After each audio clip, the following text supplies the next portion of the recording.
Hello everybody and welcome to my kitchen. I'm Dana and it's good to see you guys here. I've got Robbie behind the scenes who's been tearing his hair out again about trying to figure out the audio, and we hope today the mic and not the computer is picking up the sound so it doesn't sound like the computer fan is on, because that was what Kelsey told me. So you're just existing, Fallen Age.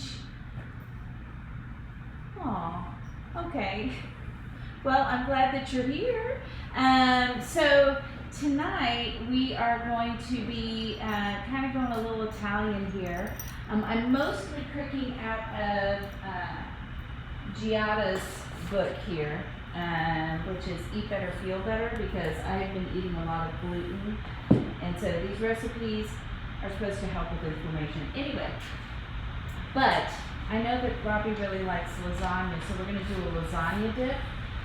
It's really easy to modify. I'm actually going to be making the tomato sauce from scratch, but you can certainly go buy your own spaghetti sauce. And we're going to do pasta chips with it.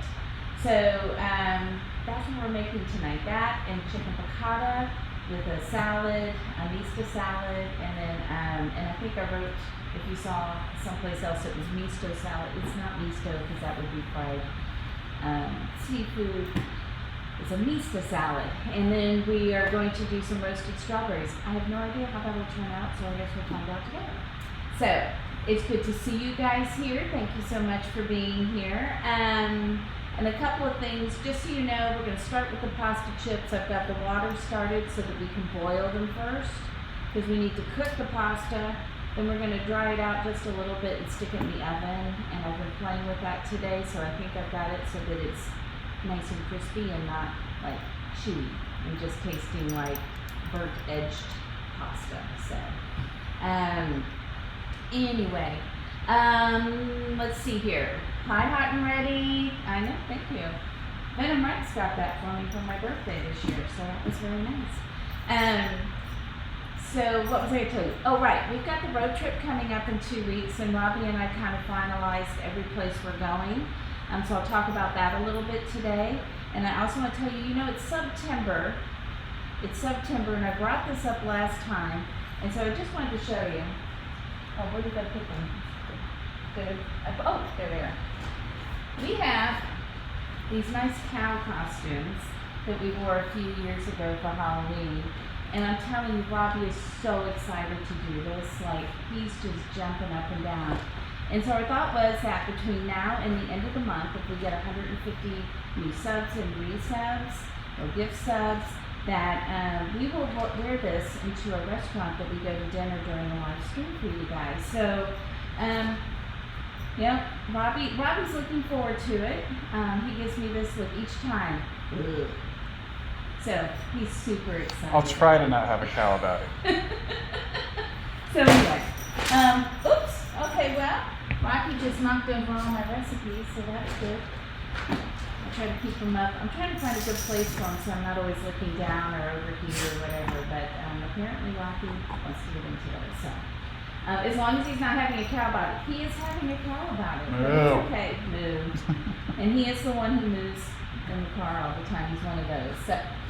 Anyway, that is what is going on around here. Okay, so I'm using two different kinds of pasta. So I'm using some regular bow tie pasta.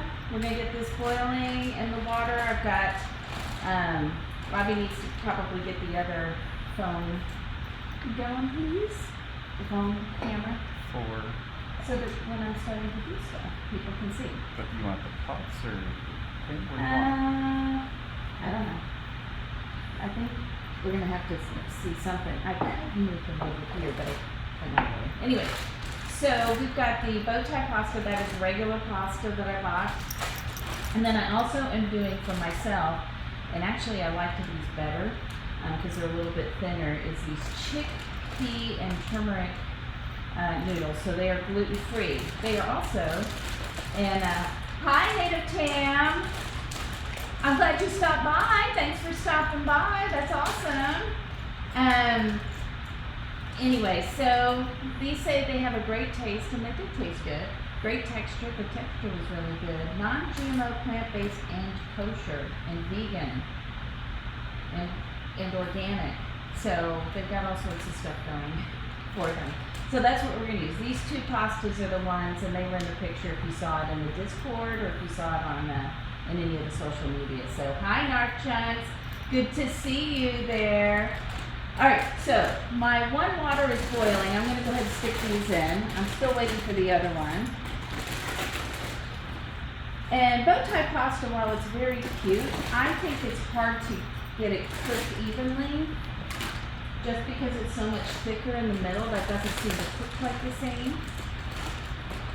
And, but we're going to give it a try. Give it a try here. Mash. Alright, here we go. I'll put some of those in here.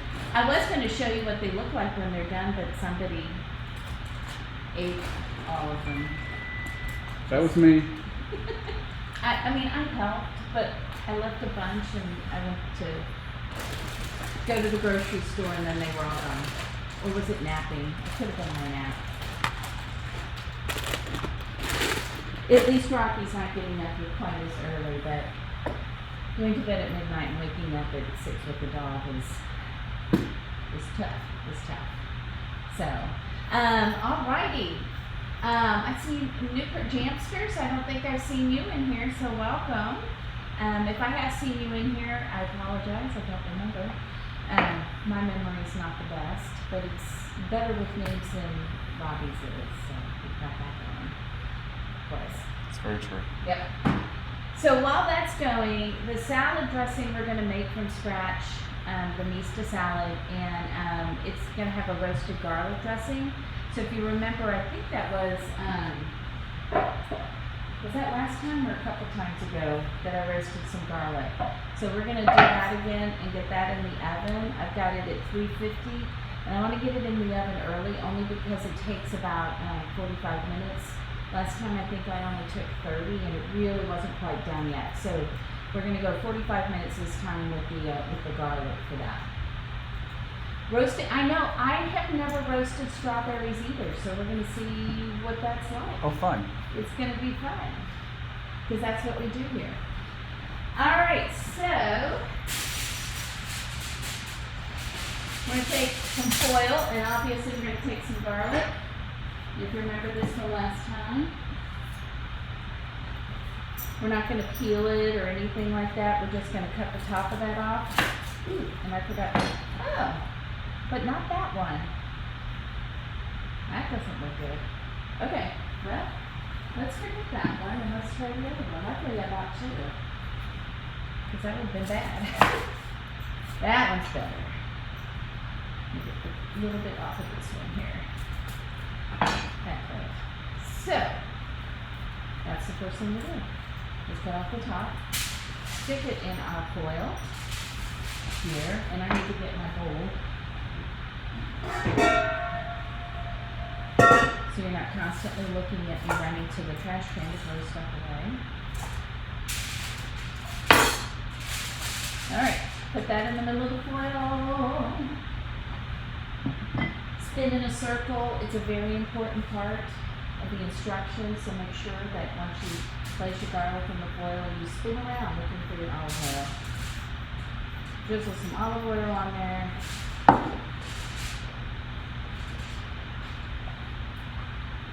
Some salt and a little pepper.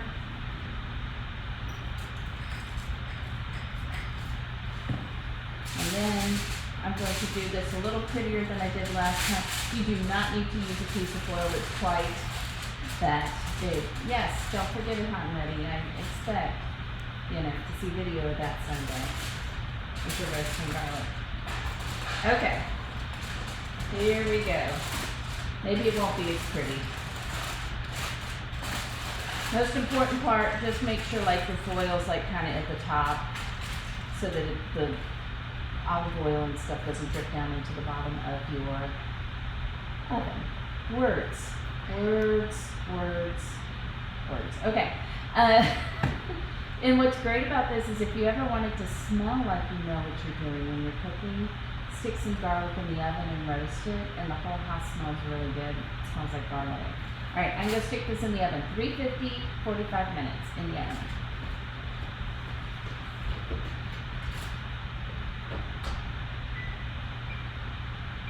Look, I set the timer right. It's a miracle. It's a miracle. Okay, so garlic's going. So the next thing we're gonna do is we're gonna start on a pomodoro sauce. You can use a marinara. You can make your own. You can go buy a store-bought marinara sauce. Just don't buy anything that has like dairy in it. Like vodka sauces usually have dairy in it, or an Alfredo. Since we're doing a lasagna, sticking to a real simple tomato sauce. And marinara and pomodoros are really like the basics when it comes to tomato sauces in pasta sauces in Italy. And it's great because if you are making it from scratch, you can actually do this with only about 5 ingredients in it. I think mine's got 9 because I'm a little more ambitious there. And Bobby's standing right in front of my recipe, so I don't know what I'm doing next. So I have pulled from my garden some oregano and some thyme. Okay, and this we're actually going to take out after it's been cooking, so I don't need to take it off of the stems or anything. I'm just going to take the stems out. Some of the oregano and some of the thyme will come off of this as it cooks, but really we're trying to infuse all of that flavor. We're going to start, so we've got that, we've got yellow onion. If you want to, you can use fresh tomatoes, and I would use like Campari or Marzano tomatoes, something that's small, and if you can't find those, Romano tomatoes. But you don't want the big tomatoes, you want the smaller, like juicier tomatoes. I'm going to be using canned tomatoes today, and because that's my little shortcut for today. It takes a little bit longer to cook those fresh ones, but if you're in Italy, they will be making it from fresh tomatoes most likely. And then we also are going to need additional garlic for this, which now hopefully I've got some. I do. Yay. I always have so much garlic around because I love garlic. So we want a couple of cloves of garlic, and we want some red pepper flakes.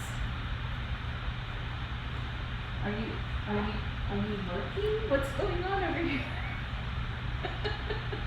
Did I put that in the way? Is that like you normally see it right there? Because I thought you normally said it. I will adapt to you. It's fine.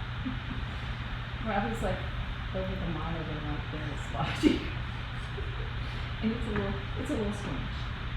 Okay, so some garlic, some red pepper flakes, and salt and pepper and olive oil. So that's what I've got in mind. And I've got olive oil over here already. So I'm going to hand this over here to the worker and have him open it for me, since he seems to have nothing to do. It's in the drawer.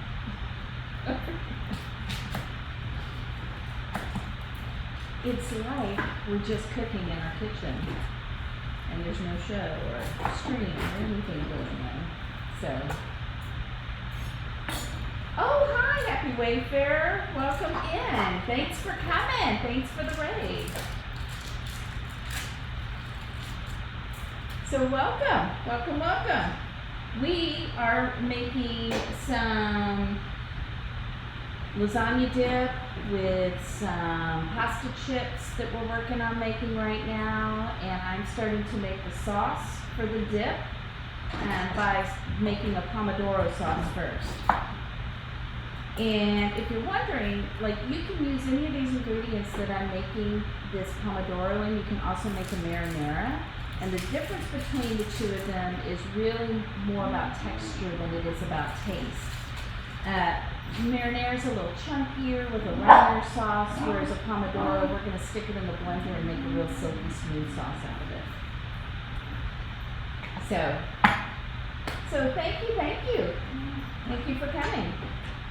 Alrighty, so the first thing I'm gonna do, I'm gonna start heating this up, some olive oil, so that we can get our garlic and our onions in there while I chop them up. And did you get it? Yay.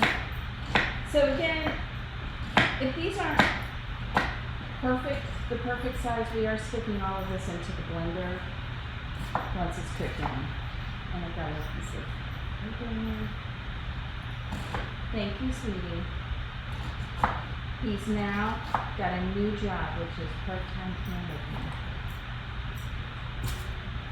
It's a long list. It is a long list. You know, one day we'll have to write your job description. Another job to add to the jobs. Exactly. Just in case I ever have to. That's comforting. I don't have to do. Has anybody else ever had somebody come and say, like, I worked someplace, and after I had been working there for like a year and a half, they said, can you please write your job description down for us?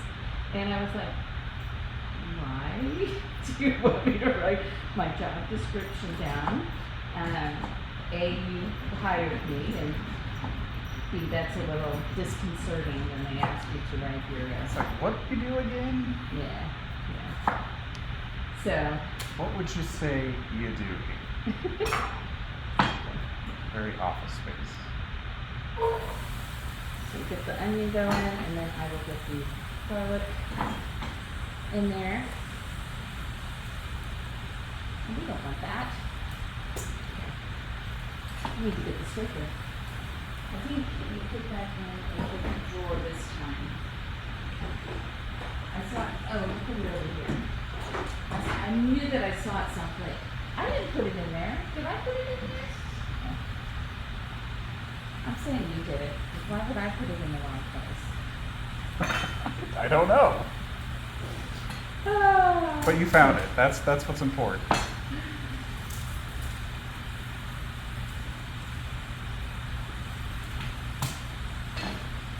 I mean, honestly, we are just like, honestly, he's gesturing wildly over there. I don't know what he's doing. So this is actually what it's like in the kitchen, except just the camera's off when we are cooking. At the same, when he's here and I'm cooking, because sometimes I cook when he's not here. Again, since we're doing this in the blender, I'm just going to kind of rough chop it.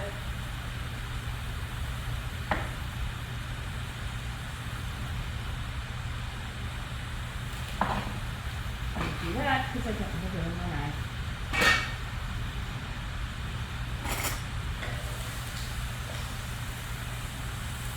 And let's see. I'm just seeing where you've got it on these things. Let me check my pastas as they're cooking too. I don't want to overcook them because if you overcook them, it's going to be really, really hard to get them crispy. And this gluten-free one cooks a lot faster than the other one. Yeah, that one needs to come off. So, hey Albertic, welcome in. Hey, well thank you for the follows. Happy Wayfarer and Lady Wayfarer. I appreciate that. We're not hearing the sound, so I'm not always cued to that somebody's out. You're going to have to wave your hand and go like this if you see it. That would be helpful. Can you have some dip? You certainly can as soon as it's done. We're still working on some of the components for it. Well, come on over. I love guests.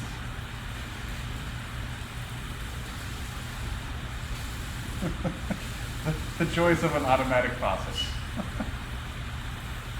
If you haven't been here before, there's some things when I redid my kitchen that I would not redo in a new kitchen. And one is the automatic faucet because there's two problems. One, when things are steaming, it will turn the faucet on and off.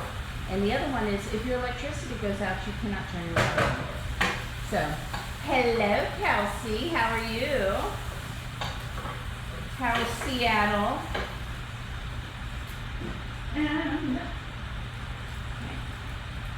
So So what I found works best, by the way, for these pasta chips is after you boil them, I set them down and let them dry off just a little bit on paper towels before I get them ready to put in the oven.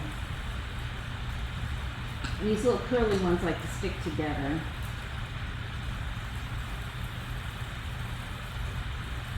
So we'll let that cool down just a little bit. Alright, so these have softened up enough. I don't really want to brown them because I love caramelized onions, but this is like when I'm putting it in the tomato sauce, I don't want to caramelize them too much. I just want to soften them up a little bit. And I'm going to put the tomatoes in here and start breaking those up a little bit.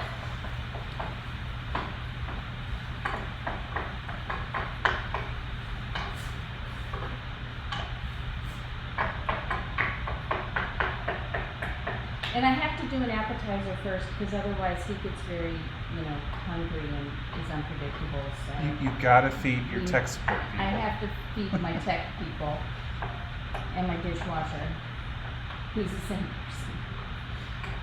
If you're new here. If you're not new here, you know that already. You know that he opens wine bottles and cans and grills and makes pasta, but we didn't make our pasta today. Alright, I'm also going to stick in my oregano and my thyme in here while I let that cook. And probably a little salt and pepper would be good.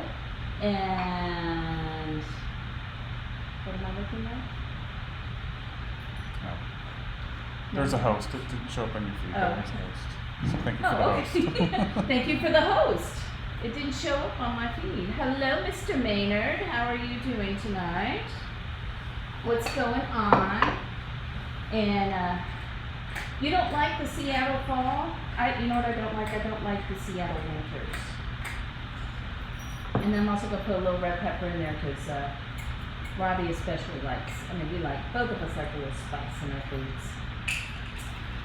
I'm trying to get this open because these little shaker tots don't let the peppers come out too easily. So, hi Elser, welcome. How are things over in Australia? Just a simple afternoon there? Yeah? And so, it's Hypey Wayfarer and Lady Wayfarer. Did you guys stream and were you cooking? Is that what you do in your stream, is cook? I'm sorry, my brain is trying to get my stuff done and I forget to ask these questions sometimes. But I'm really interested. What were you cooking? What was going on? Okay, so we're gonna let that go. I'm gonna let that cook for a little bit. And then we're gonna stick it in the blender once it gets all nice and heated up. I think I've got everything in it. I'm gonna put some basil in there too. So I'm just gonna tear up a few pieces of basil. Monday morning. Elser's in the future. Robbie never looks forward to Monday mornings. So Unless it's a holiday. unless it's a holiday. Or we're on vacation, which we will be in 2 weeks. Yeah, so in 2 weeks, from yesterday, in 2 weeks, we'll be on the road. We're going to stop first in Nashville, and then we're going to head up to the Outer Islands, Outer Banks, not the Outer Islands, the Outer Banks in North Carolina. And then from there, is that where we go to Portland, like from there? All the way up to Maine. All the way up to Maine. And I think we're outside. I think we're in Old Orchard Beach, like outside of Portland. And then we're going to go to Niagara Falls for a day. And then we're going to Louisville from there, and then to Memphis, and then back home. It's not really my words. It's a lot. Yeah. So we're going to be doing that over the course of 2 weeks. We do hope to be streaming at our regular times. So I'll have to think about it because we'll actually be on East Coast time for, I think most of it. I don't know what time. What time is it in Louisville? Are they ahead of us? It's close. I'd have to check. Yeah. So we're hoping But we'll figure it out at the same time. And if we hit that 150 subs for September while we're on the road, we will I'm bringing the cow costumes along. I am going to make sure that Robbie does not take them out of the car and then we will go to a restaurant wearing our cow costumes. Because Robbie's really looking forward to Very it. excited. So don't let him. Very excited. Don't let me down, guys. So, alrighty. Gonna let that go. Alright, so I got the pomodoro going. I'm gonna let that simmer, and I can do that over here. Ooh, I gotta check the other pasta. So that doesn't overcook. That's pretty good. I'm right on time here for this. It was really hot. It looked hot. Don't believe it all, people. Look on the tongue.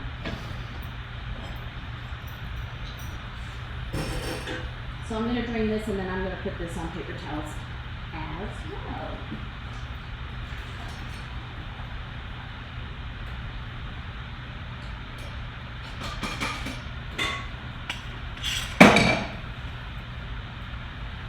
So this is how we make pasta chips.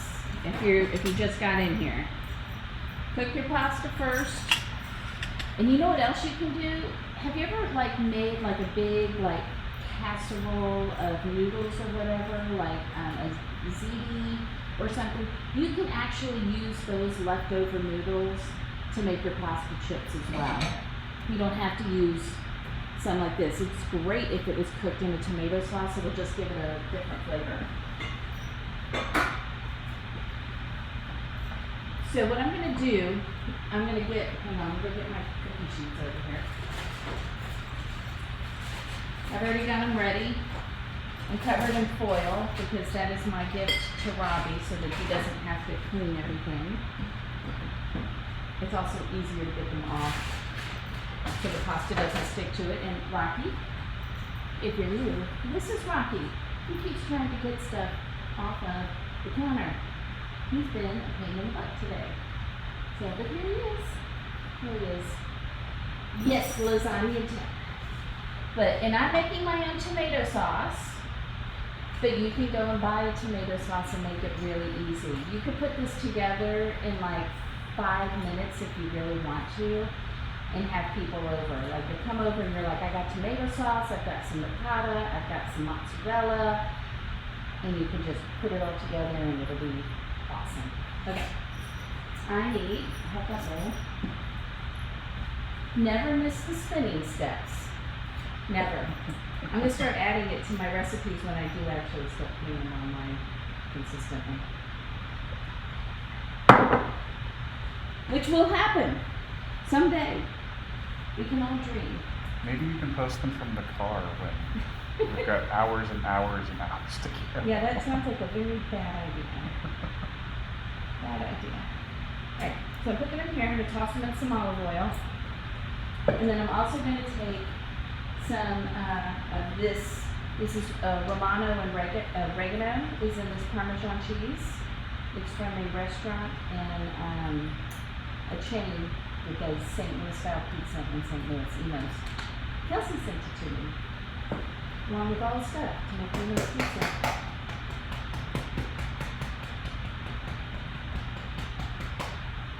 And then we'll toss them again. Now, I am using the convection setting on my oven. This is where air fryers will come handy. If you have an air fryer, put these in an air fryer at about 400 degrees for about 10 to 15 minutes. I'm doing it in my convection oven, and I found at 425 for about 15 to 20 minutes works a little bit better. So the temperatures are off a little bit. I have not tried it in an oven that's not a convection oven. But I would imagine you might need to put the heat up a little bit more and keep them in there a little bit longer.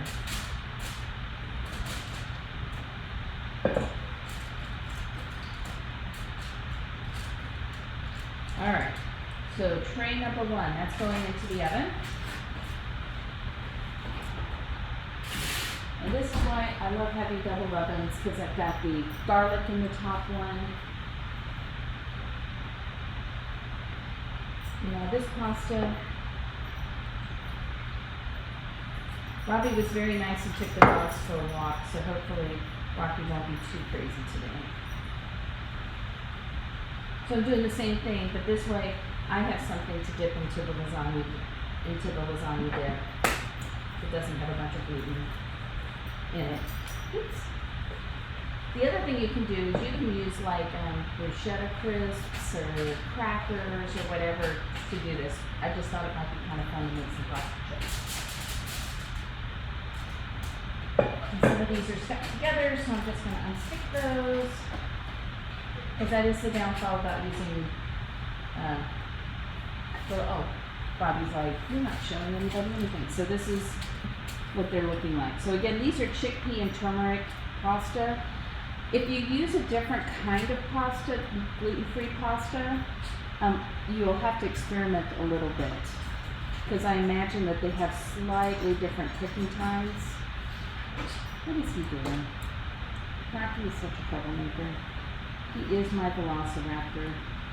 He's cute. But what was I thinking? Okay. I don't know. What were you thinking, Robbie?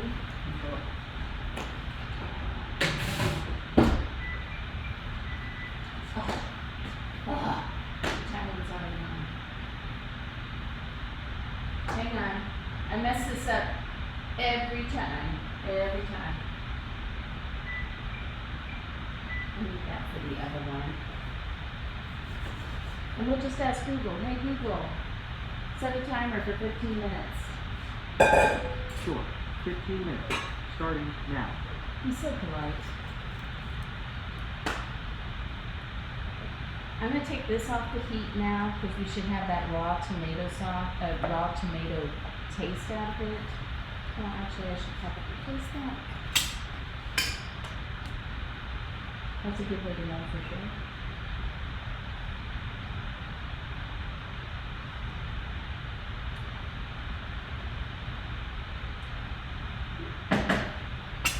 I'm going to take that off the heat so it can cool down a little because putting hot stuff into a blender is not fun.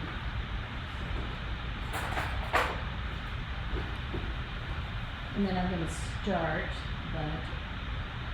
So we're going to pull out, as promised, pull out all of these herbs. We'll have to give some flavor to the sauce.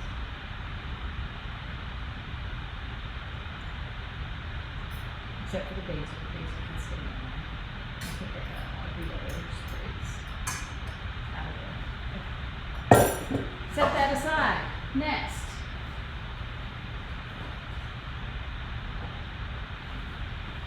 I'm using cast iron to put the dip in because we're going to start it here and then we're going to stick it in the oven so the cheeses get all lovely. And so while that heats up a little bit, I will dig out the rest of the ingredients, which is going to be shredded mozzarella cheese, ricotta cheese, some Italian sausage, some spicy Italian sausage.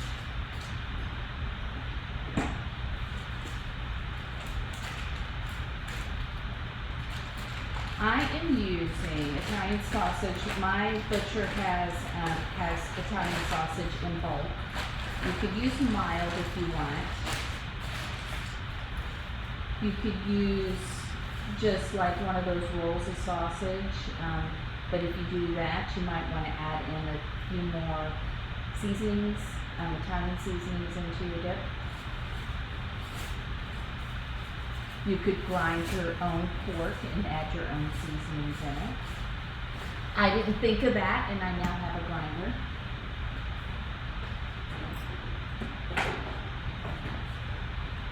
I don't like that one.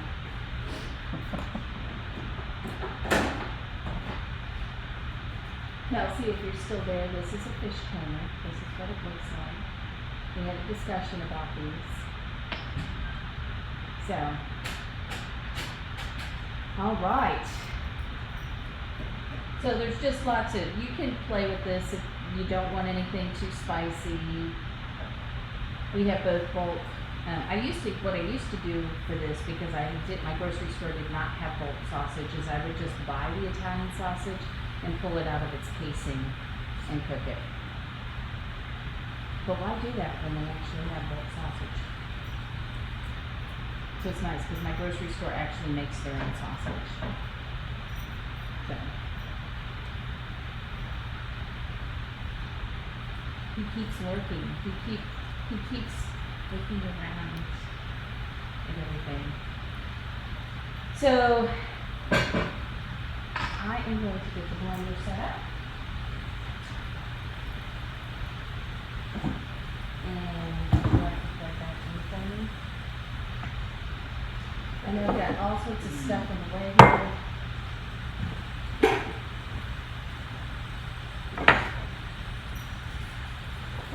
Get all of this out of the way now.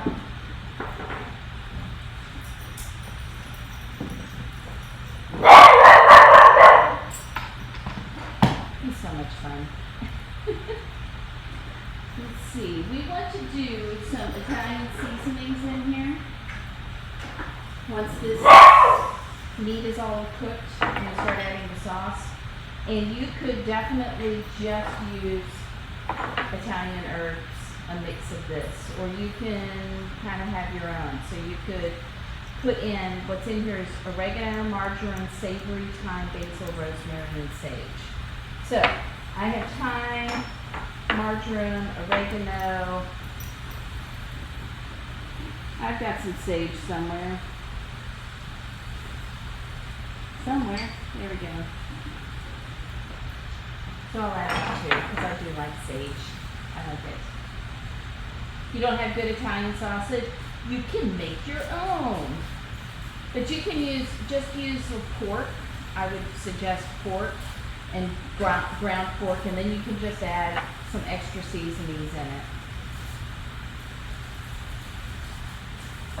And make your own. It just gives it a little more flavor, because if you just use like a ground pork or ground beef without all the seasonings in it, it's going to be a little bland.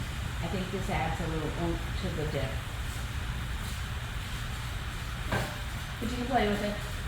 Like my dad, despite the fact that my mom was a fabulous cook and just really knew flavors really well, my dad really preferred things like give me salt, give me pepper, and leave everything else out. Robbie's like, give me spice and give me pepper. And I'll pretend to waste some salt over my food. That's what I do. Except he does appreciate and know. Alright, so while that is cooking, I'll leave it alone. I'm going to stick this in the blender, hopefully. I don't want to spill anything on this dog that is underneath me.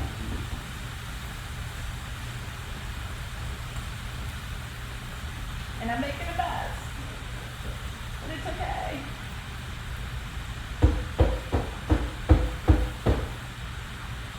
We'll do the dishes later.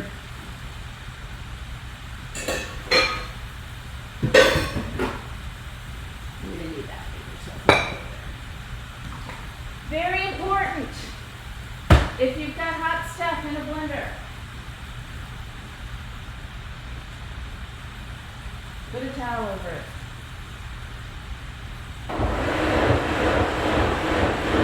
Because if it splashes, this will help keep you from getting burned or from it going everywhere and burning lots of things.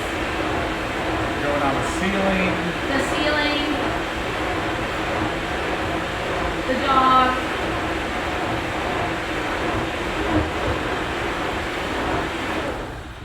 And like I said, since we're doing a pomodoro sauce, that's why I put it in the blender. If I was doing a marinara sauce, I would have just crushed up those tomatoes more with the wooden spoon until I had it like the texture that I wanted it to be. The pomodoros are smooth. Now, I'm not going to pour all of this in here. Look how nice that looks. Do you see how it's just a nice orangey color to it?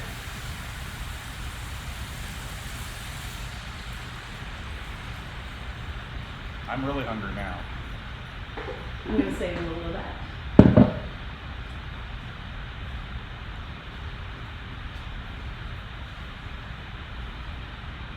I'll let that cook a little, but I'm going to turn the heat down. so that it gets more on center mode. That is similar. Is that what I felt like I made a Z of things. And I'm going to put a little sage in there. I don't want to put a whole lot since I do have Italian sausage in there. So I'm doing about a quarter teaspoon of each of these.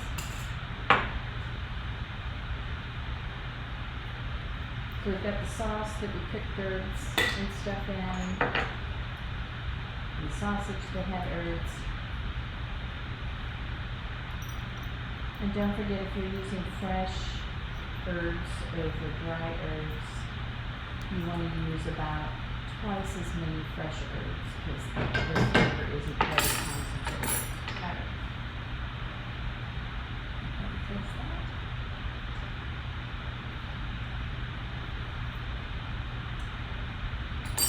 Put a little more salt.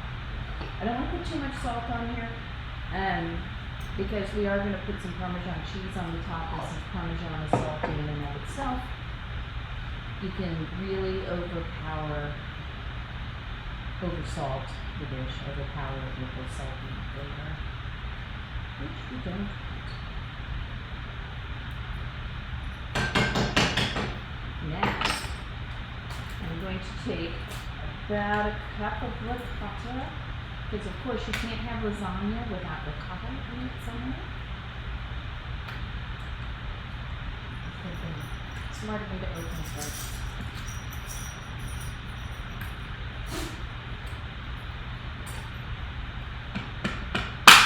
There we go. Perfect. It's something. It is one of those days. I think I say that every stream though, so I must have one of those days every day. Maybe that's just normal for me. So if you really want to measure this, you could do about a cup of the ricotta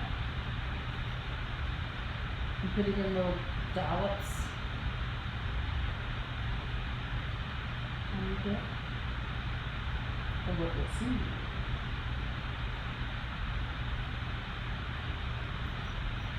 So if you like to measure, about a cup. I'm not a measurer often. And then we want a couple cups of mozzarella. I don't usually buy grated unless I'm buying it from Central Market because I know they're grating it from the fresh cheese and they're not putting a bunch of preservatives in it. And this is probably right around 2 cups. So cheese. If you don't like cheese, don't tell me. Just don't eat the dip. I'll make something else for you. But more cheese is better, right? You've never had chicken piccata? Well, you're in for a treat. I like it. I like it, and if you like lemons and capers and things like that, it's a great dish. I'll put this over here. And then I'm going to take some fresh Parmesan Reggiano. So look, we got ricotta, and we got mozzarella. We got all our cheese food groups here. Our super soft, mild, salty. It's raining cheese. It is raining. Of course. And I would say probably about a quarter cup of the mozzarella on the top. Guess when that's done. Have this down in the oven. Make sure the candle's not too hot. So when you're making this, if you want to have less of a mess, make everything in a pan that can go straight to the oven. So it's going to be even better after all the stuff melts on the top. Let me know if you're ever crazily in the United States. Anybody can ever leave the country there and again. This is not pecorino. This is Parmigiana Reggiano.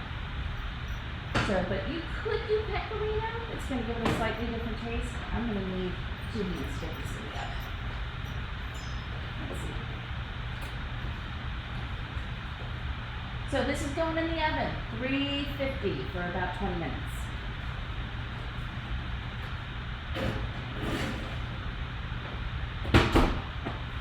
I like doing it in a cast iron pan because the cast iron pan stays really hot.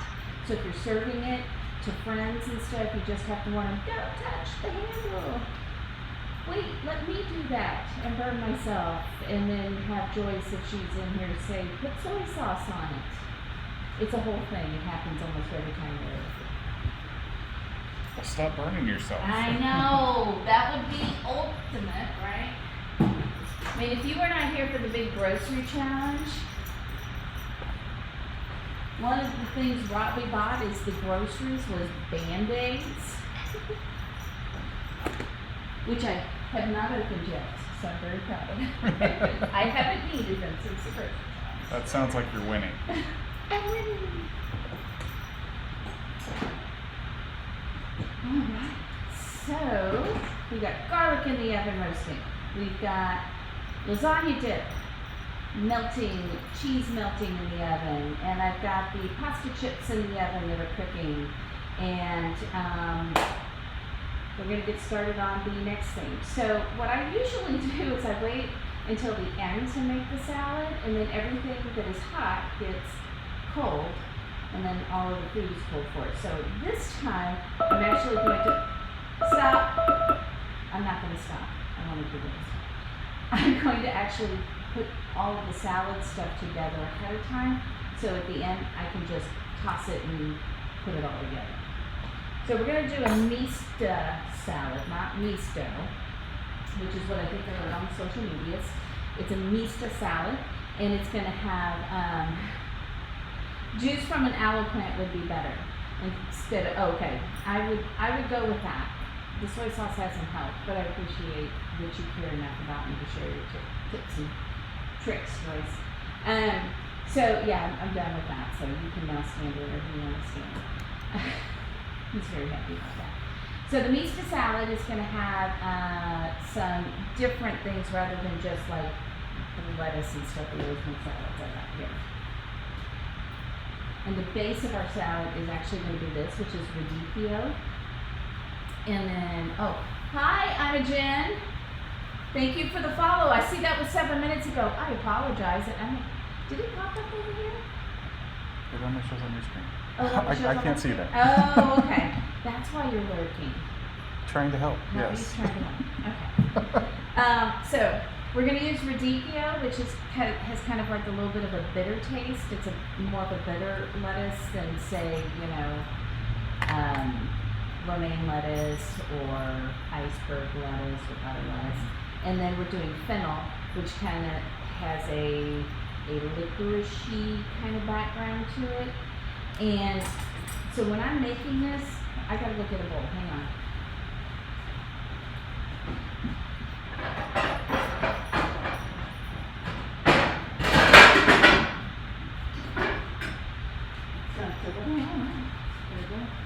So when I make things like this, I make sure that I cut the fennel really, really thin, because getting a really big chunk of fennel in a salad when it's raw isn't always pleasant. In fact, it's never, ever pleasant.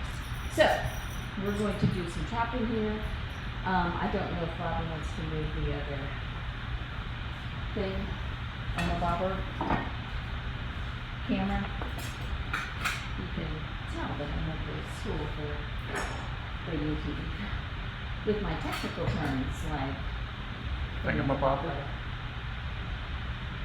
So the fronds of the fennel can be used for a lot of different things. So if you are using fennel for the first time, don't throw those away. And I always cut it in half to cut it. So we'll do this first. Actually, this is more the base. So we're going to take this. We could cut it, and you can pull off the leaves. And I'm just going to slice through a little bit. I'm not going to do a full recipe here because it's just the two of us. I'm not going to make myself a salad for lunch tomorrow. with some extra chicken, you'll probably be seeing. Not a chance. Huh? You got me? Maybe. Maybe. And then we're going to take our fennel, and I don't know if you can see this, right? This is not the best part of the fennel opening. So usually I like to take that piece out, kind of like it's the core, you know, like when you do iceberg lettuce, you take the core of the lettuce out. So I'm going to pull that out, and it's just tough. So now I'm left with this. And now, we slice it pretty thin. You could use a mandolin for this. That piece is a little bruised there. And again, I don't want a ton of this. It adds a great flavor and a great crunch, but it can really overpower it if you use too much. One way, one of my favorite salads has fennel, but also has orange in it, and the acid in the orange really rounds out that licoricey flavor, so that it doesn't overpower the salad. And then with that, I try to find frisee, if I can find frisee, which is also a very bitter lettuce, but if I can't, radicchio works. All right, what was that for? I think that was for garlic. Right, so I'm going to save these pieces because I can make a really good like vegetable broth with it. With the parts I don't drop on the floor. You can do that, save, like if you ever want to make your own like vegetable or chicken broth, save those pieces of the vegetables that you would normally throw away, because when you're done, you're going to strain all of those out of the broth, and then you have homemade broth. So there's that. This salad also has a lot of tomatoes in it. So this would be the acid and the sweetness that kind of counteracts the bitterness of the radicchio and the licoricey flavor of the fennel.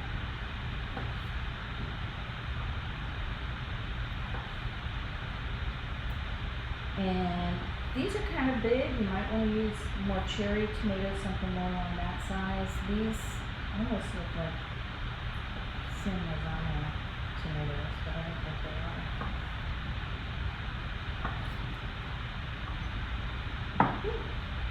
So that's the trick.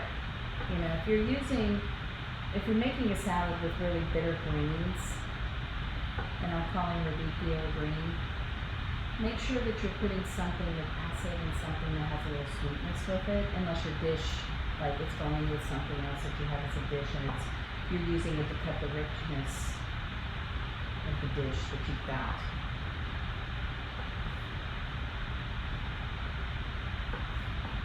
Alright, I think that's enough tomatoes in there. And we'll get the garlic out of the oven. And make sure on your way to the oven, you look like you don't know what you're doing. Okay.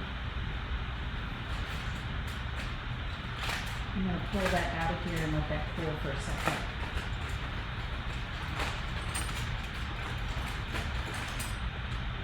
Oh yeah, that's much better than it was the other night when we did that. And then I'm going to look at my pasta chips. Whew! I may have gotten a little too done.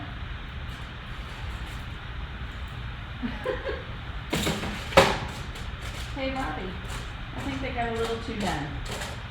See, when that buzzer went off, that was my cue to take these out of there, and I didn't.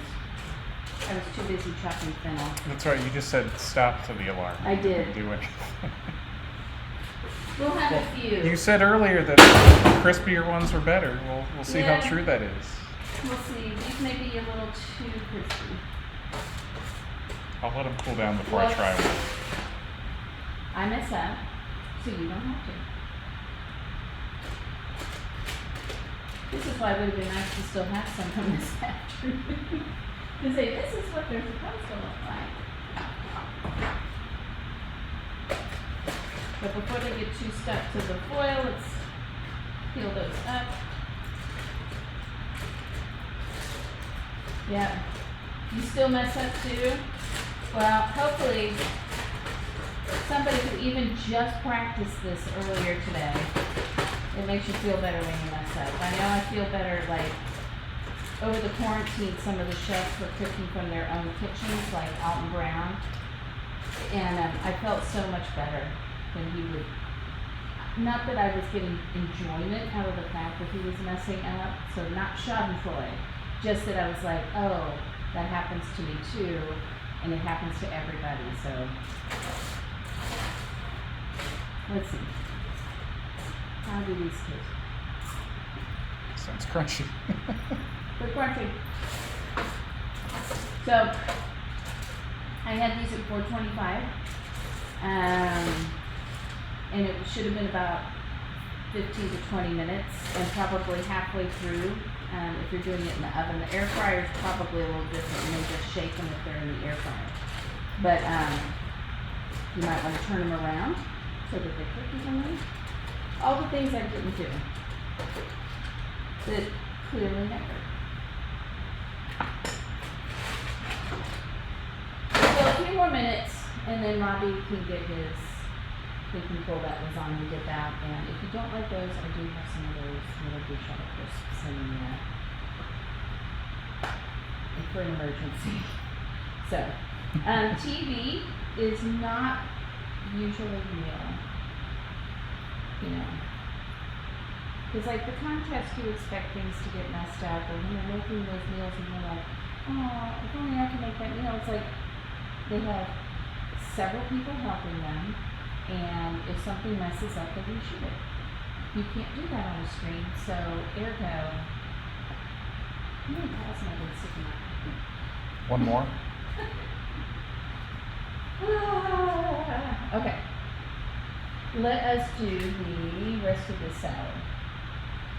We're going to do some shaved Parmesan Reggiano on it. I will do that at the end, but I'm going to make the dressing real quick. So that's ready to go. Let's take a little jar. This is my favorite way to make dressings because it's the easiest way to emulsify them.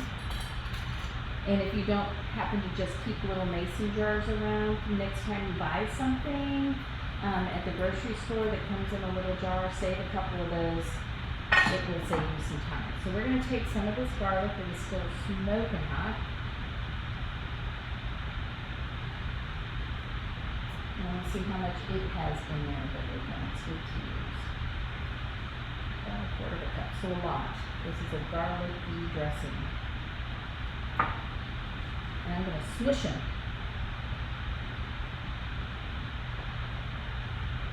And then chop them up a little bit to make sure that any pieces that maybe aren't in the paste world.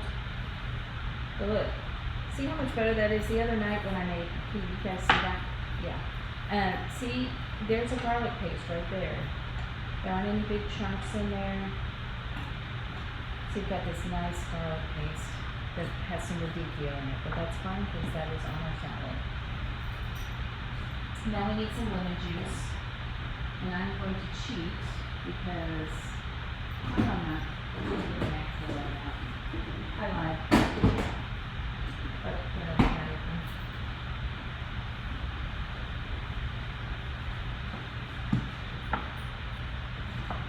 I think I need some lemon zest for this too. Okay. So I'm going to use this, the lemon juice.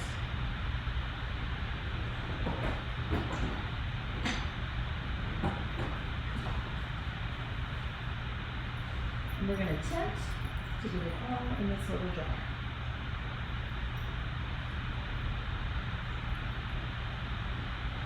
So far, so good. So the juice of one lemon, or if you're using pre-squeezed lemon juice, about 2 tablespoons.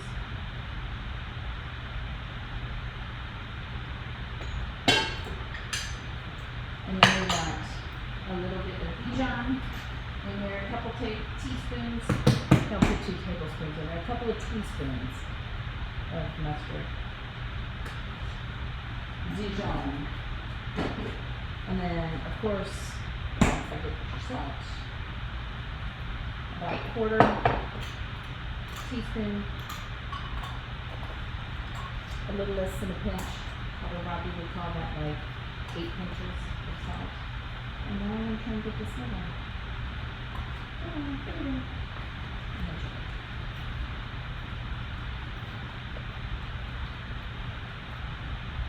I gotta put the olive oil in there. That's an important ingredient too, right? Because you want, when you're making a salad dressing, you want fat and you want an acid in there. So either vinegar or some sort of citrus juice, or and you also want fat.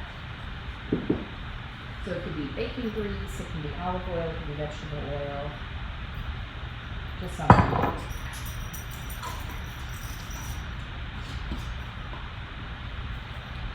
And then I'm gonna taste it. So what's oh hey, thanks K-Mate. K-Mate, thank you so much for the follow. I think a little more, I want it to be a little less vinaigrette-y.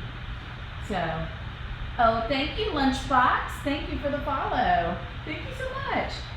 You need a paint can shaker. That would make it easier if you're making lots and lots and lots of dressing, but I think it's overkill.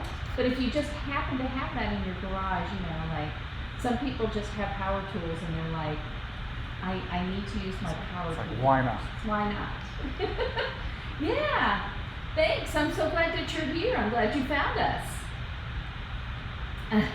I would not paint more wall with dressing, Kelsey, but you know.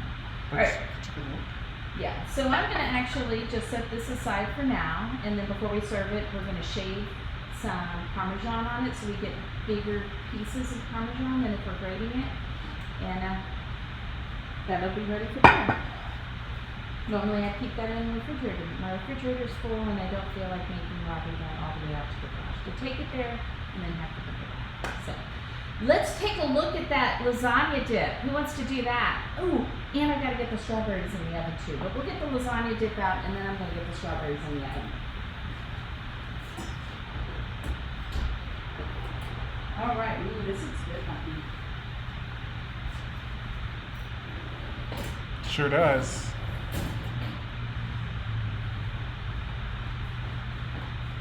Alright, we'll turn that off. Then I will come over here instead of having my backs to and going, you can't see it. What do you think, Robbie? Does that look good? Looks really, really good. Yeah. I mean, Even Rocky's checking it out. Yeah. You can't have anybody, there's onions in there. And it's people food, and you're not a people. Alright, so Robbie. He's a goat, he's a raptor, he's a dog, he is not a people. Alright, I'm gonna try it since Robbie's over there. So, yeah.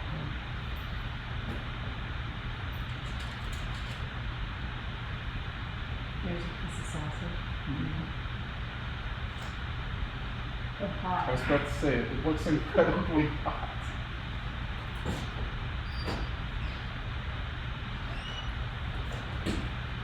But if you want, like, these are kind of little bruschetta toast that they make at our grocery store with the leftover day-old bread. And by the way, it's a great use for your day-old bread is to slice it really thin and just make these little chips. And here I am eating more gluten, so I'm going to pay for that tomorrow. You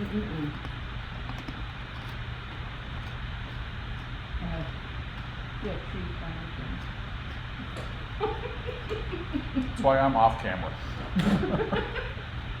We're still teaching them how to eat. All right. Well, you eat some of this. I'm not trying. Good job. He's very good job. I'm gonna eat just one more, and then we'll start putting strawberries in.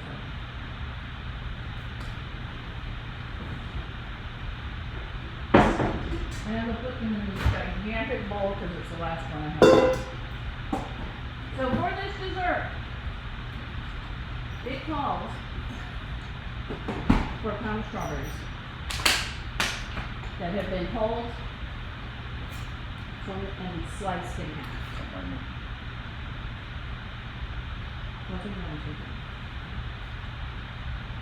I'm glad I had your permission.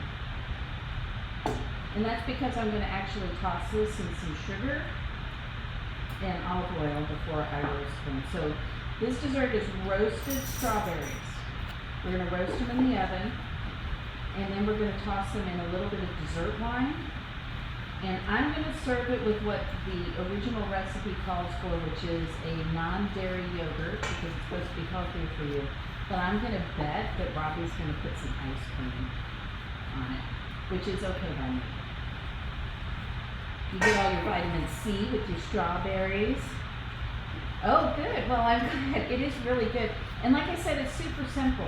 So take some Italian sausage if you can find it. If you can't find it, whatever sauce. Ooh, you don't have strawberry. That's good.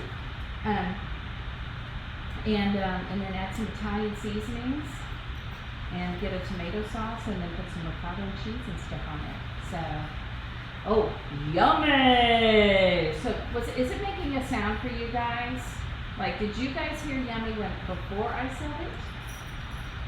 Because We're debating whether we're or not debating that on whether or not you can hear that or not, because we cannot hear it because our speakers are off, because we haven't figured out how to have the speakers on with the mics on. So you did not. Alright. If you're a Twitch friend out in the Twitch world, and you know how to fix some of these sound issues, I know that they are driving Robbie bonkers. At least I'm not cutting out now, right? No, you sound good. Excellent. I'm just, wherever. I'm just going to step it over. Well, hello, Andy B, and welcome. Welcome. Thank you. I know that Robbie is enjoying the lasagna dip. And we're going to put together a super quick chicken piccata here in a minute. I need to get some more water boiling because I want to put it over some pasta. And make sure I'm not putting the wrong thing in the wrong place here. But I gotta get these strawberries in the oven because they've got to roast for a little while. And we'll see how it turns out. I may taste it and go, yeah. Because that does happen around here. Sometimes we're like, So when Robbie says, I love everything Dana makes, he's not completely, honestly. There are times both of us are like,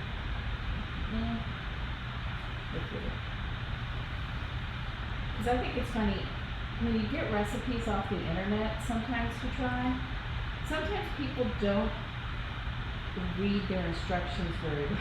It's like, there was one that says, step 1, preheat oven to whatever. Step 2, make the marinade.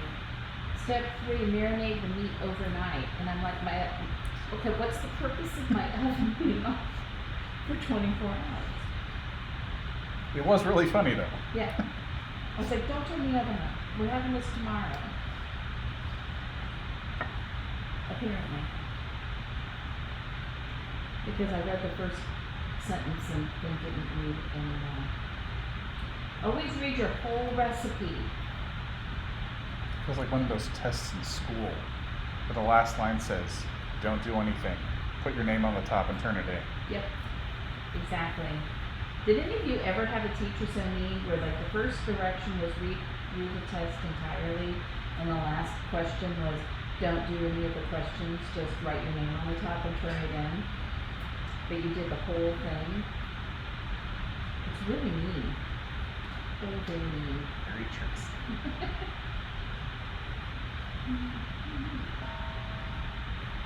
So, I don't know how new any of you are to the cooking world, but I know I had to show Robbie a few weeks ago when he was getting strawberries ready for one of the things, is that this little middle part of the strawberry is no bueno.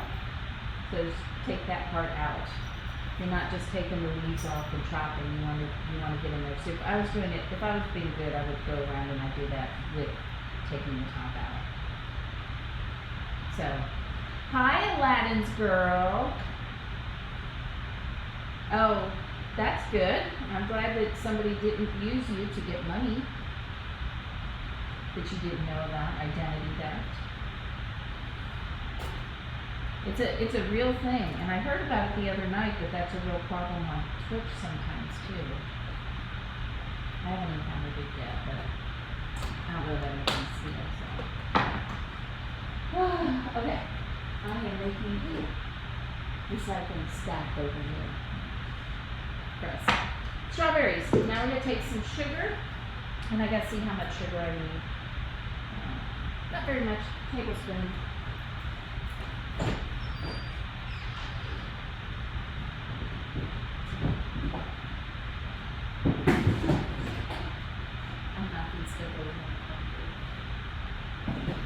This is like trying to have all the ingredients out and I never do. So that's tablespoon. Ooh, that was loud. Sorry, are you awake now? Very well. I'm awake.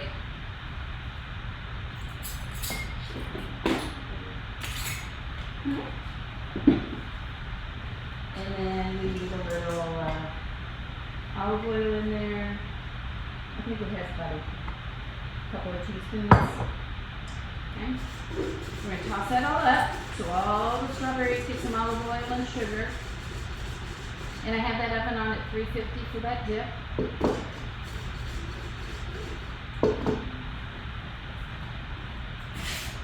And I have another, I was prepared that you guys didn't have to watch me put oil on baking sheets today.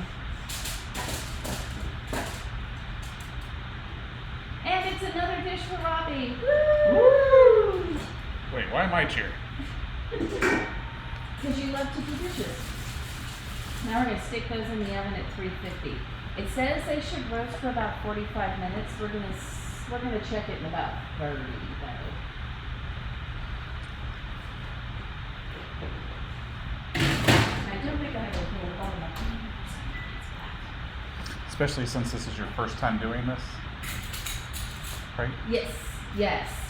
So that's it. Thank you, Steph Muffin. It is actually really, really good. I'm going to try my little ones. These are a little overcooked, I think. Thank you for reminding me that I need to eat some more. But again, whatever your favorite thing to dip into dips is, chips or... I just thought it'd be fun to have pasta chips. Because, you know, you're having lasagna, you gotta have some sort of pasta, right? Since there's no pasta in the dip. Now, you could honestly serve this along with, you know, some bread, some Italian bread, with a salad, and this would be a great dinner. This would be just a really fabulous dinner all on its own. I'm trying hard to not fill up on it because, yeah, it could be a whole dinner. I'm gonna stick these over here. So, do you want me to make a few of these? Huh? Here's a few. Because I need the stove for the next thing. I know. Look at all that cheese. I mean, cheese. Come on. It's good. We're sitting here eating in front of you. I need to be cooking. I got other stuff to cook. All right. Let's get going.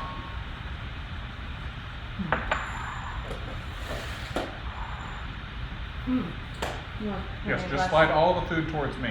Exactly. It's nice because I never feel any food goes to waste because if I don't eat it, Robbie usually will have it. Can you pour me a glass of wine, please?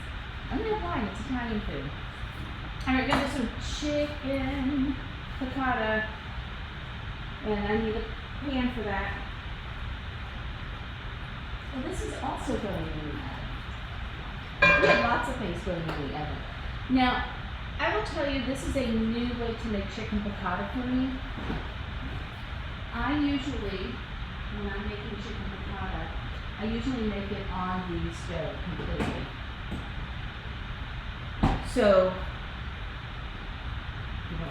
you don't want me to spit it all over the place? I've done that too. Pretty good. That's a Texas one. It's from Brennan Vineyards. So you can't. You guys fight over it, but you know it's easy enough to make more. That's something I could do.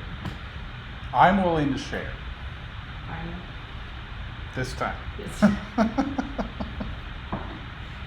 So normally when I make chicken piccata, I flatten the chicken and then I dip it into some breadcrumbs and then I pan fry it real quick, pan saute it, and then I do this, let it cook with the sauce and everything. This recipe is a little different. So this recipe has me taking the chicken, and it had chicken breast, but honestly, unless I'm doing it for presentation, I just think chicken thighs have so much more flavor and are so much better than chicken breast. And it's harder to overcook them. And I know if you've been here before, you've heard me say that. It's harder to overcook chicken thighs. It's very, very easy to undercook and overcook chicken breast. Plus they have no flavor. They're like a blank canvas. I like my chicken to add some flavor to my food. So you will almost always find me using chicken thighs. And the bonus is they're usually less expensive than your chicken breast as well. So I'm okay with you guys sharing. You guys gonna, I mean, but you know, if you need to fight over it. I think we made enough for everyone. I think so. Alright, so I've got my chicken thighs. These are gonna go in the oven. I've never done it that way before, so I guess we'll find out. Another new thing. Another new thing. My concern about it is that it's not gonna brown, right? Because you really want your chicken to brown. You really want your food to brown because, you know, brown food tastes good. So we'll see. I'm sure it'll taste okay, but I don't know if I'll like it better than the pan frying method. So, well, Kelsey, when are you coming? I will definitely leave leftovers for you if you're coming in the next couple of days. If not, you're out of luck. But are you going to cook with me next Sunday, Kelsey? Are you planning on doing that? All right, let's see. I need in here. You know what? I'm like undecisive here about whether I'm going to pan fry this or not. I'm actually going to add just a little bit of, I'm going to Bobby because I have chicken all over my hands. Put a little bit of olive oil on here. For me. Okay.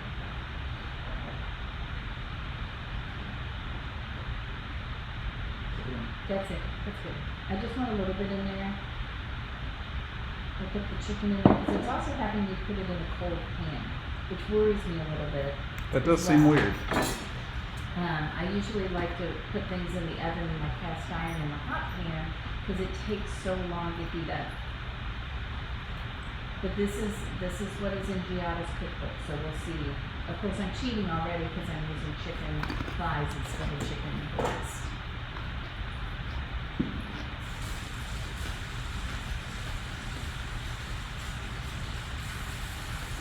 And let me clean the chicken off of my hands.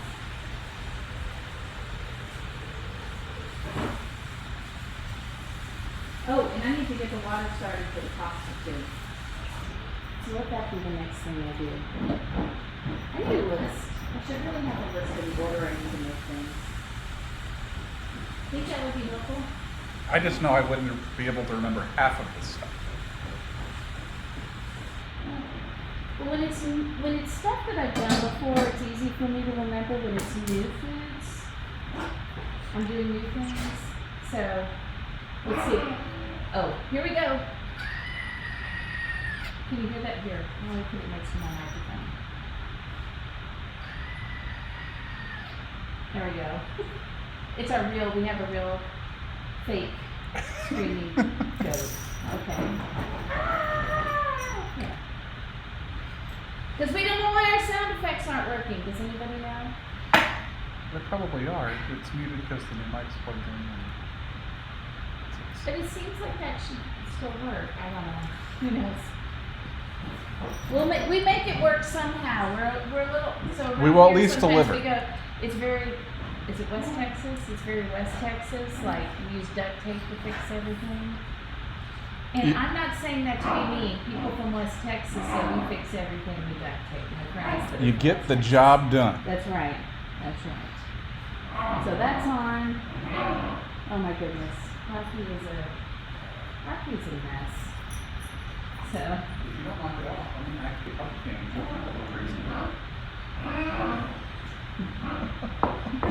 you had that go-to Aladdin's Girl? I bet they sold a lot of those after it was on Alton Brown. What was it recently? It was the fish that he grates into stuff that completely sold out after he Oh, mixed it. I couldn't remember, but yeah, I know what you're talking Yeah. about. Yeah. So, you know, if you're a big time star and you say, I use this in my own kitchen, look, I'm streaming, I love this is my favorite, and then they sell out. So, alright, so I've got this chicken, and now I'm going to get a lemon, because a very important part of chicken piccata, there are two really important parts to it. It's the lemon and the capers. And I know I'm going to need this too. But like I said, I'm a little worried about how long this is going to take to cook, because I think it's going to take just 10 minutes for the pan to heat up before the chicken even really starts cooking in it. But And you don't want the pan on yet? I do not want this pan on yet. Okay, I was just making sure. Yeah. So we're going to actually take lemon zest. I love using the zest of lemon. It has way more flavor than the juice does. So this has, how much does it want me to put in there? The zest and the juice of 1 lemon. So if you do not like lemon, you will probably not like chicken piccata, because it is very lemon forward. I love lemon. Let's see, lemon.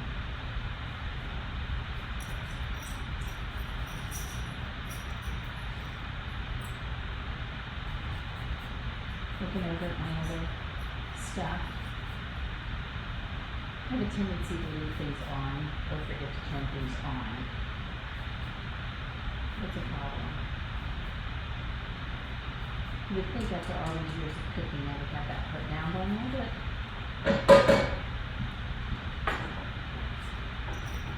okay, I am hearing this bubble. I think it's just because it's so close to the other one. And then we're also going to put the juice of this lemon in here. And I'll make sure it's good into. So normally what I would do, like I said, is I would flour these, pan saute them, and put some chicken stock and the lemon and everything in here, and the capers. You gotta get the capers in there. And let that cook until the chicken was cooked. Take the chicken out, then add some butter, but this has me doing this a little differently. But I mean, Giada's been cooking longer than I have, so we'll trust her. And then I need about 2/3 of a cup of chicken broth or stock.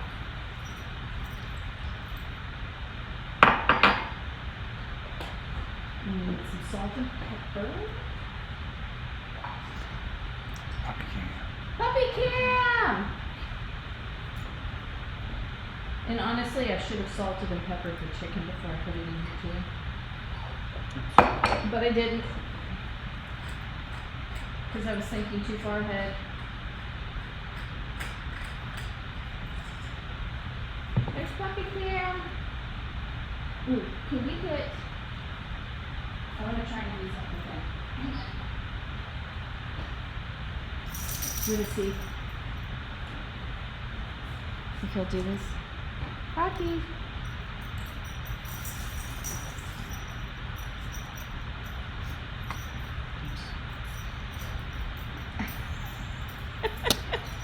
So his new thing is that if he used to run to the door and slam into the door whenever you would use the laser pointer, but now if there's a toy anywhere nearby, he picks up the toy and he takes it to under the table. So I'm thinking this is a really good opportunity to teach him how to put away his own toys. I don't know about you guys, but I think it's great. I'm also using capers. I thought I had capers in brine. I don't. I have capers that are packed in sea salt. So it's going to be very salty. So I want to rinse these off a little bit. Because I want about 2 tablespoons of these, which is about that many.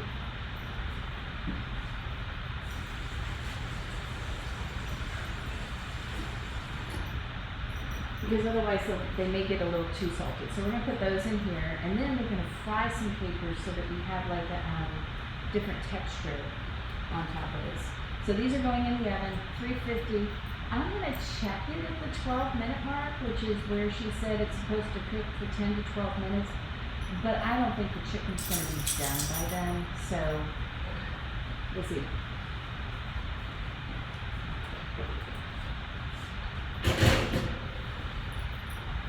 Strawberries are starting to look good. So we're gonna take these, we're gonna fry some peppers up now.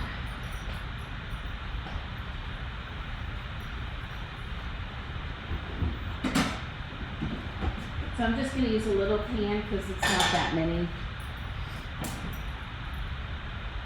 And we're gonna use a couple of tablespoons of olive oil.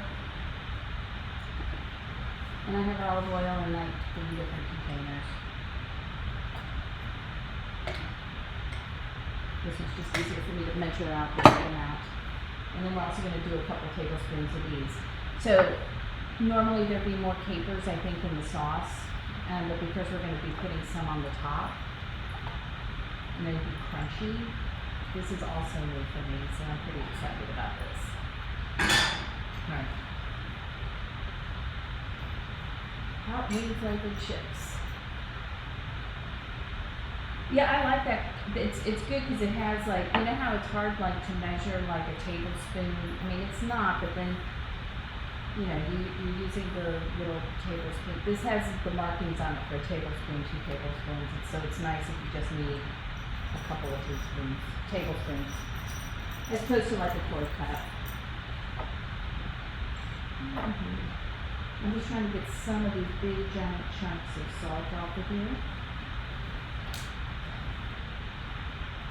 Because capers are already salty.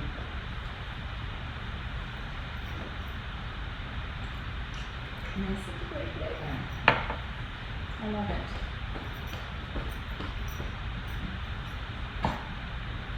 Ruffles. The Ruffles hot wing chips. So, and I got that idea for that kind of dispenser for olive oil from Alton Brown too, because we used to use it all the time. I'm gonna get, I think chicken piccata should be served with a little bit of pasta, or you can do it with like mashed potatoes, is really good too. I'm not gonna make a ton of pasta, but I'm gonna make a little bit. This is also gluten-free pasta. And I'm gonna be, don't anybody yell at me, I've got a small pot here. Or yell at me. Yell. Yeah.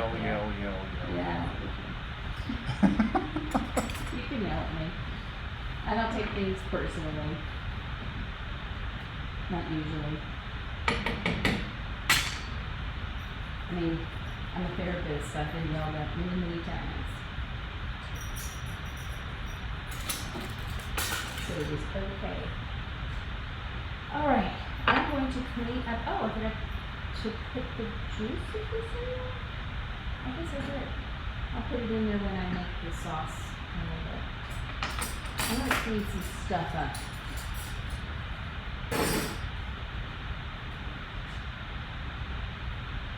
What am I doing? Put Almost. spaghetti in the water, I did. and then the lemon tripped you up. I'm on allergy medicine today because my allergies got so bad I had to take it, and it makes me super foggy and tired and dehydrated. I'm going to chop up, this is for the salad. This is just another element on the salad. So these are Marcona almonds.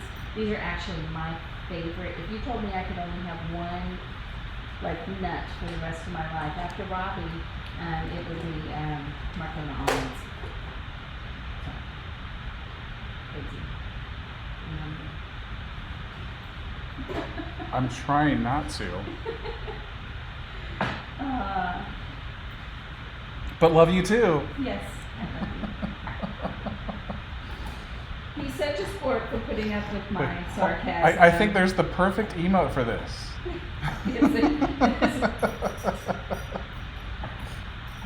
Yep, it's that one right there. That's the way he looks at me all the time. That or sometimes he goes like this, he goes, and I'm like, yeah, you're not, no. Exactly. Ooh, whoops, that's a little too hot. Let's turn that down. I'll let that cool off for a second there. See? Trying to do too many things at once. I just chopped up some of these Marcona almonds. Do you guys know, have you ever had Marcona almonds? Because I know, I had them, I think it was your mom, Robbie, that was like, oh my gosh, these are so good. Mhm. She came over.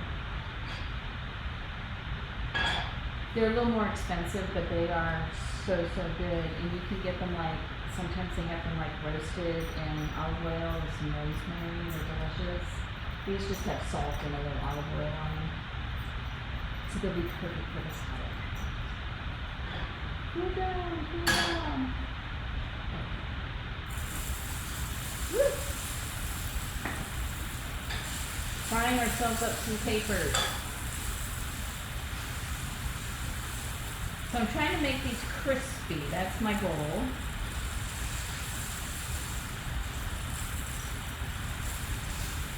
A nice little salty added crunch on top of the piccata. I didn't set a timer for that, did I? Hey Google, set a timer for 10 minutes. Okay, 10 minutes. And that's starting now. Which I'm not too worried about because there's just no way it's going to be cooked. But I could be wrong. And then Robbie will be having lasagna dip for dinner. I'm okay with that. That's a great backup plan. Alright, do I need to do anything else? Or can I start cleaning up? I wanted the strawberry cookie. A little longer. I put them in around 10 after, so they can go all the way almost to 7. According to the recipe. Let's see, are these kind of crunchy?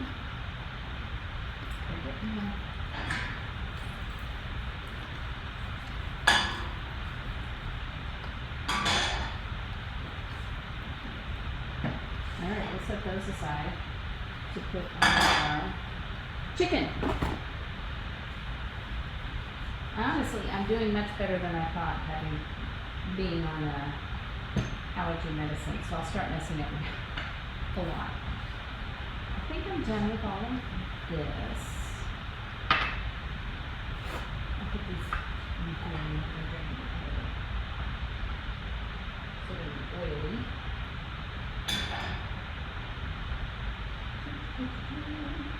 And we'll need to slice that for our sauce. And our sauce is also going to have some butter in it.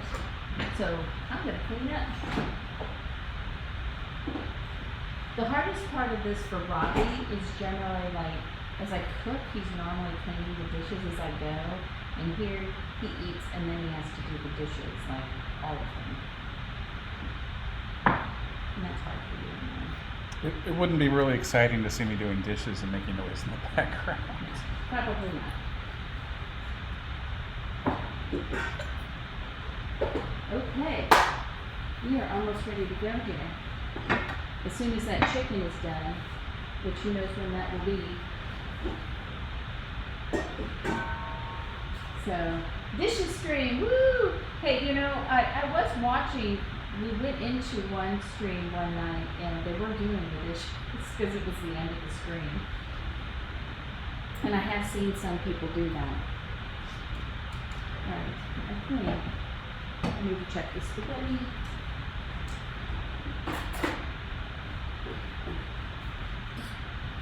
Will they get clean? Tune in to find out. I'm gonna guess yes. Nope. Not gonna know. At all. Just go home. Put that in water. Alright. So as I put dishes away, what's going on with you guys? What's going on? I know, I think, I'm ready. You posted on the Discord, you posted the recipe for the corn ribs, which next time we grill out, I plan on trying if I can find some good corn on the cob. Otherwise, we might have to wait on that. And then somebody posted Doritos consomme, which is interesting. I'm not sure how that will turn out. Rocky doesn't want to know what you're up to. Oh, you posted that they looked good. Somebody posted the recipe for it. So I don't know who that was. Anyway, so we'll give those things a try, but if there's something you want me to try in the kitchen, I mean, it helps me menu plan if you've got ideas, and I like to try new things, and I don't mind messing it completely up. I mind a little bit, I'll be honest with you. Morphine Bear. Morphine Bear. Okay, that's who it was. It's somebody. So you can hop on over to the Discord. We're just getting started in the Discord, but some people have been really active posting pictures of their own food, and you can put stream suggestions there. I'm trying to figure out, because it's not letting me put announcements in the announcements, and I'd like to be able to do that for the road trip, so I gotta work on that too. So yeah. Pickle pizza, but with a white sauce. Pickle pizza with a white sauce. This is why I'm saying if you post it in the Discord, I have a copy of it.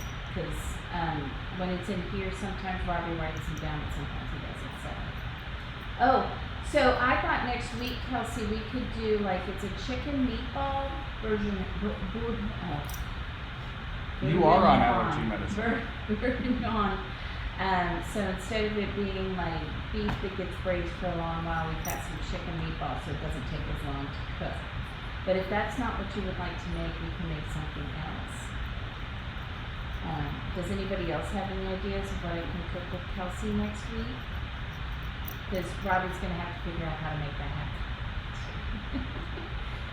He's giving me this look. So he has the better faces than I do, I think. So that sounds good? Yeah, because we can do some mashed potatoes with that on top of it. It'd be really good. Alright, I'm going to check the strawberries over here in the oven and see how they're doing.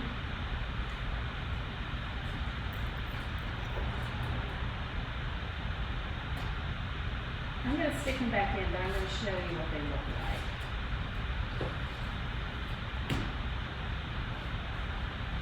So this is what they're starting to look like. I'm going to let them go a little bit more so we get a little bit more of that lovely juice that you see there.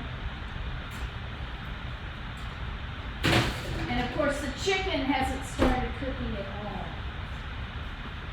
Teach them the sous vide. Huh? At some point, the sous vide. What about the sous vide? Oh, teach us a sous vide. Oh, yeah, I could definitely do that. That would be great, because I'll tell you what I really like about the sous vide is that if I can't be home cooking something, I can get it started way earlier in the day and just keep it at the temperature throughout the day until we're ready to eat. So that's a great idea. Yeah. Well, you don't have one, Kelsey. Do you want to learn how to use a sous vide? You'll have to order one before Sunday. Or do you want to leave that until some other time? So how many of you guys have sous vide? If you do you have a favorite recipe? I'll tell you some of my favorite things to make in it. First of all, I love to use it for reverse sears. Yeah, so if I like to use it when I want to reverse sear something. So it's great, like if I'm having people over and I don't want to be cooking everything, I can bring it up to temp and then just sear it on the stovetop or on the grill. I love it to make those like Starbucks egg bites. I love those Starbucks egg white bites and egg bites that they have with all the stuff in them, and then I can experiment and put my own stuff. And the sous vide is great at making those. So, all right, well I'll do sous vide. All right, Kelsey, will you get a sous vide by next Sunday, or should we push that off? I can bring it on the road with me, because it doesn't take up a lot of room. Sous vide is pretty small in and of itself. So, Well, you can use the sous vide for lots of things. You can use it for vegetables. You can use it for. It's great for fish too, because fish is easy to overcook. I did like lamb in it one time, like a lamb ragu. So I cooked the lamb, and it stayed the temperature, so the lamb didn't get overcooked with the ragu. So. We don't have to do that on Sunday. We can still do what I had planned, or we can do something different. We don't have to do the sous vide. It's fine. I'm gonna throw some trash away here. It's kind of weird to be in a stream and to constantly say exactly what you're doing. You know, it's a little weird. Like I'm walking over and picking up a bowl. I'm chopping up this vegetable. You do that even when the camera's not on. What are you talking about? I talk a lot. I think I repeat things that you say a lot. So, you know what else we need? We need this one open. Can you open this one? Yes, is the spaghetti almost done? I know, I need to check that again. Angel food cake. She doesn't have an angel food pan either. I was trying to pick something that she wouldn't need to buy anything new to do. And something that has leftovers that are as yummy as the original. She does have salt now. Stop. Yeah, that chicken's nowhere near done.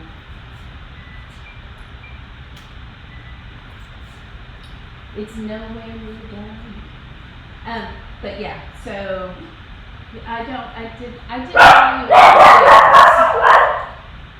did Kelsey's grocery shopping for her. A few staples, but I don't know how much sugar or flour, so I didn't get those.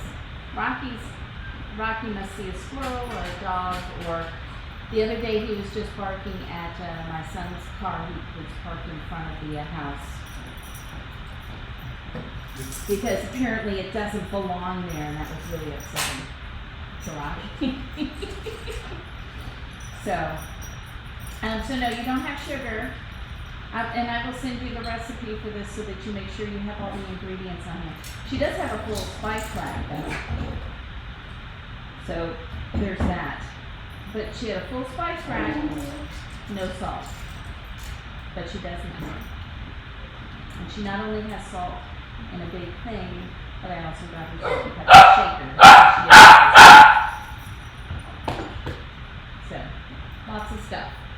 I'm going to, the spaghetti's ready, which is kind of bad because the chicken isn't ready yet. So I'm going to tell you right now, unless this chicken is vastly superior to when I make it on the stove, normally on the stove this should only take about 15 minutes to make from beginning to end, and I think this is going to be in the oven for probably 20-25 minutes cooking. And sometimes that's just too long when you're hungry. Well, you want to eat now. But we have this lovely lasagna day. So I'm having Robbie open a bottle of sweet Riesling. And the reason why is it's going to be part of our dessert. The original recipe calls for a wine called Vinsanto, which basically means Saint wine in Italian. And I'm not exactly sure how it got its name. I was reading about it and they said they think that it was probably used as a communion wine originally, but it's a sweet dessert wine. So it's Texas here, and I forgot to go to the big box liquor store, Total Wine, this week and pick up some Vinsanto because they do have it. It's kind of amber in color. It's made with white grapes. So it's not a real common wine, and the grocery stores don't carry it, and it's Texas. So in Texas, you can't even buy beer and wine until noon. on Sundays because for some reason we must be more irresponsible on Sundays with our drinking habits. I believe that just got changed to 10 a.m. Oh, it's at 10 a.m. now? That's Oh, September 1st. Oh, I wish I would have known that because I was at the grocery store at 11 and I went back at 12. Yep, that just got changed 2 weeks ago. Oh, well, that's handy. Progress. 2 more hours. Yes, yes. No, I didn't see any Vin Santo at Trader Joe's. So I bought a sweet Riesling. And you can do like and I'm going to butcher the name of this. I think it's called Sauvignon, which is also a sweet wine. You could use like a Moscato, which is kind of the French version of the Moscato. But I thought the Riesling would be okay for this recipe because it's also very sweet. So, hello, Mr. Ports. Mr. Ports? Ports. Welcome to Dana's Kitchen. We're just waiting on stuff right now. I've got chicken in the oven that is going to take longer than the recipe said. We have made this delicious lasagna dip that Bobby's going to get more of right here. And I've got a salad. So we're just kind of waiting for this chicken. We're on hold. And we're roasting some strawberries, which sounds really strange. And I've got some nice roasted garlic for some other stuff, which is good. I'm going to put away some of this stuff. You know, you guys really haven't heard me sing. I sing a lot with cooking. I'm always afraid I'm going to get in trouble. Do you always sing once you have 2 bottles of wine open? Well, for sure, then. For sure. So, you've got the flat iron steak. Flat iron steaks are awesome. Last week we did skirt steaks, so we were talking about all those flat cut steaks. I guess it was on Thursday, yeah. And I was telling everybody I'm on allergy medicine, so my brain is only half working, which is sad because most days, it's not working 100% already. So half of that isn't very much. So, let's see here. You have pecan melt-away cookies. Oh, okay. Pecan melt-away cookies. I love pecans. Robbie's not much of I don't put a whole lot of nuts and cookies and stuff because he's not a big nuts in his dessert kind of guy. But he gets them sometimes anyway because I've had him put like pecans and almonds and walnuts. Oh, and Marcona almonds. So, I just got a new cookbook. I'm gonna have it right there. And I've got 2 more coming that are by the same person. And I'm going to start coming up with some things out of here because it's called the Geeky Chef Cookbook. And so it has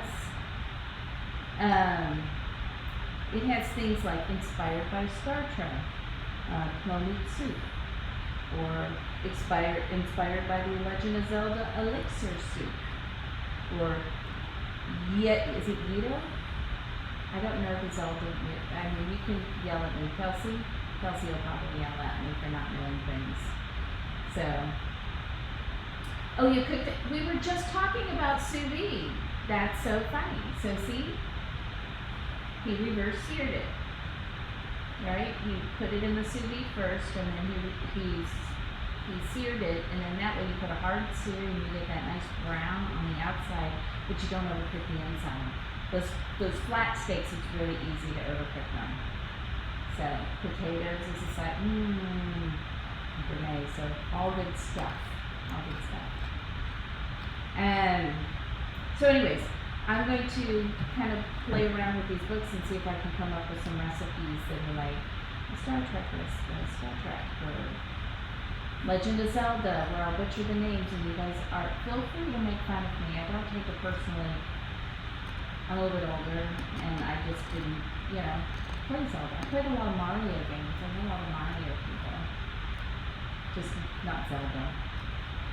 Robbie was saying, I said, I know exactly one character from Zelda, and it's Link. And he said, well, but then there's also,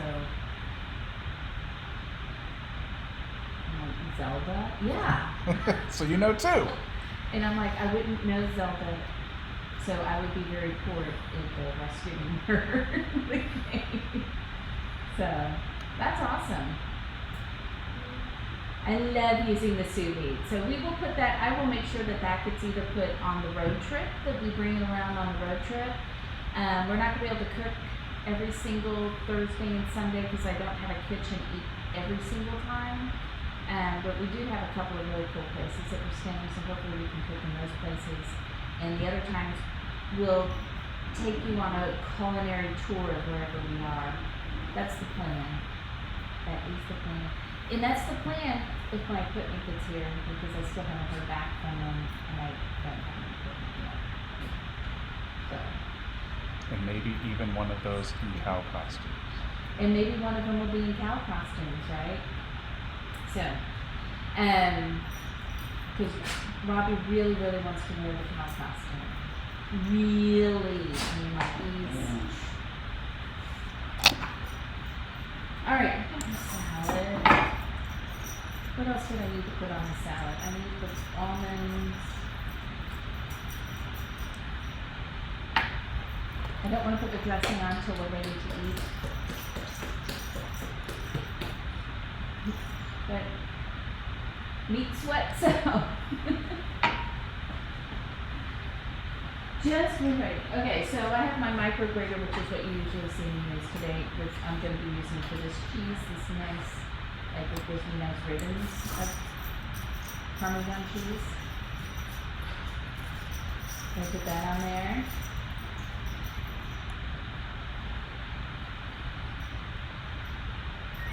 Yummy. I'm gonna check the chicken, but I'm gonna I'll bet you it's not really good. I think this is a very odd way to cook chicken.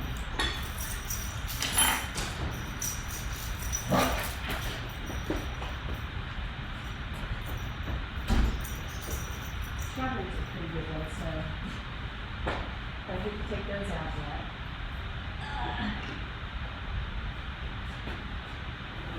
That just looks sad. I don't like sad looking food. I like pretty looking food. Where are the chips? Oh, okay, we can show those in a second. Hang on. See, look, this is just, they're not brown. I may take them out and throw them in another can and brown them because I'm gonna let it come up to temp though. But that's so sad. It's very sad, but I'm gonna take the strawberries out. And Robbie, would you like to share? Do you still have the bowl of chips or are you eating them off? Oh, here, you can look at the chips over here. So Morphine Bear, welcome in. And I overcooked these chips just a little bit, but these came out pretty good. They're pretty crunchy. They're tasty because they got like Parmesan and stuff on the outside. Alright, I'm shut that down. Let the strawberries cool for a few minutes before I toss them in the other stuff. We may eat this backwards if the chicken doesn't get done. Alright. So, these recipes are coming from this book, from Piccata. I have had a lot of the recipes in this book, and they're generally really good.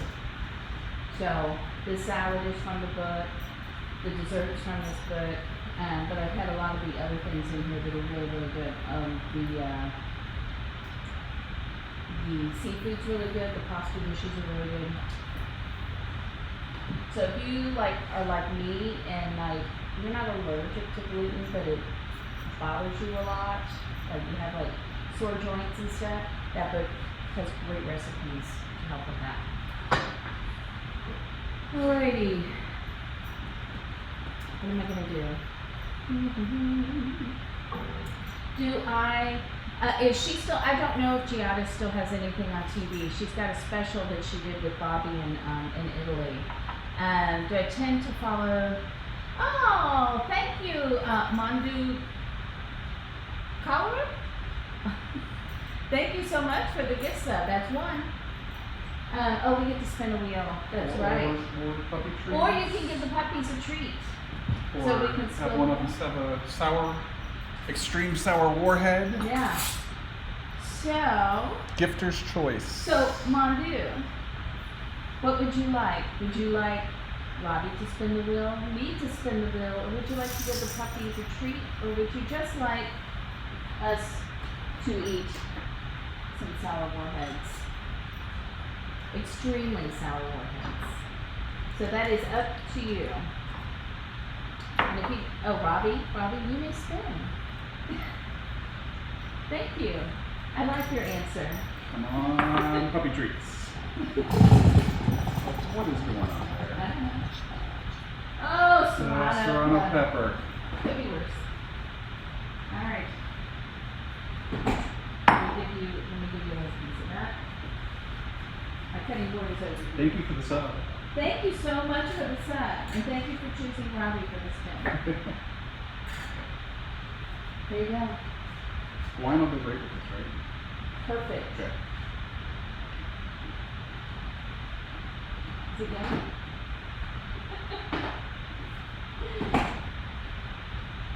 That's one. Thank you. Thank you so much. Thank you. And I'm not giving him the whole thing because with the habaneros, Yeah, that was painful. he was having some issues. And I don't want him to be in pain. I just like to see him eat spicy. What was that? Did you choke? Even that gave me hiccups. Thank you. Oh.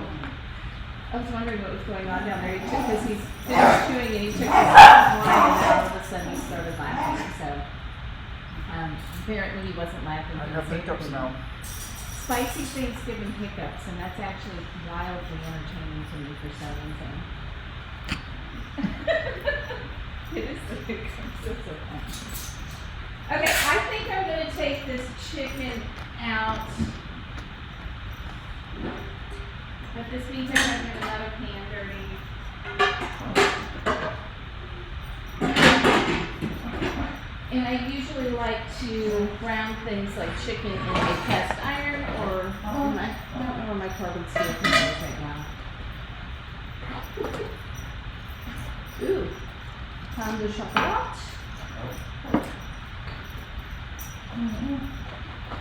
So let's do this. Get this heated up. I'm going to pull the chicken out and then I'll make the sauce.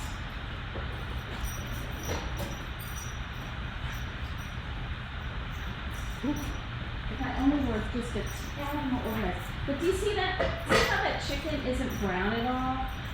It bothers me. Does that bother you? Like you get something that looks like that out of the oven?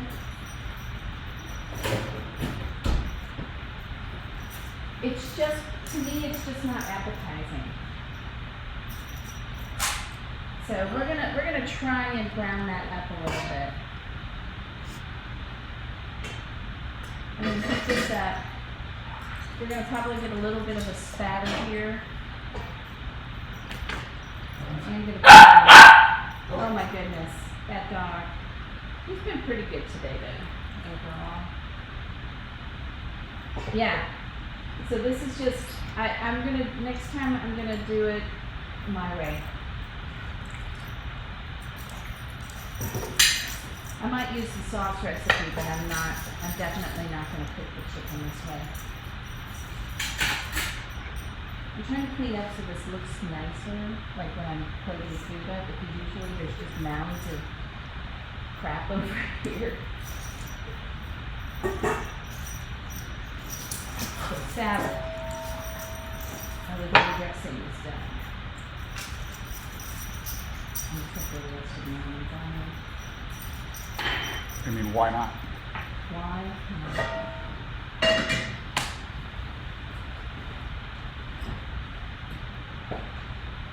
Yeah, I must have gotten a spicy one. Whew. Oops. Trying to keep the top. Are you sure the saying's not gray food tastes good? It is not gray food taste good.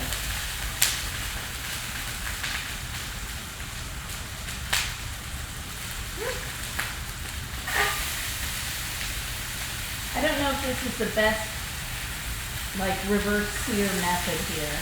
Especially since it's so wet.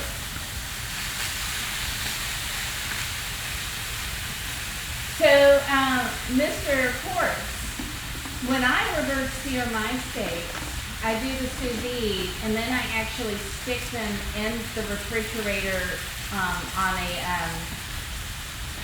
and let them kind of dry out a little bit, because even though they've been in the sous vide and they haven't gotten the waterlogged in there, I like them to kind of like dry age, we'll put that in quotation marks, but dry out so that when I hard sear them, it really gets nice and crusty on it. Do you do that? I know, gray food is gross. That's why we're browning it up. Are you done? Yeah, yeah. And now it's stuck to this pan. So we'll put, It's going well. oh, you know what I need on my grocery list? I don't think I have any ghee left. That's what I really want.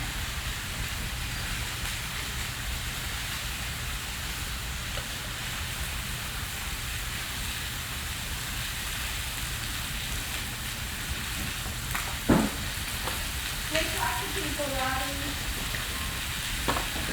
You're the one with the microphone. That's true. I have the microphone. Okay, yeah, I don't have any ghee, so I'm gonna turn this down a little bit. It is applauding, but it's also sticking to the pan. It's a mess! It'll taste good still. I don't normally add cold oil to a pan either.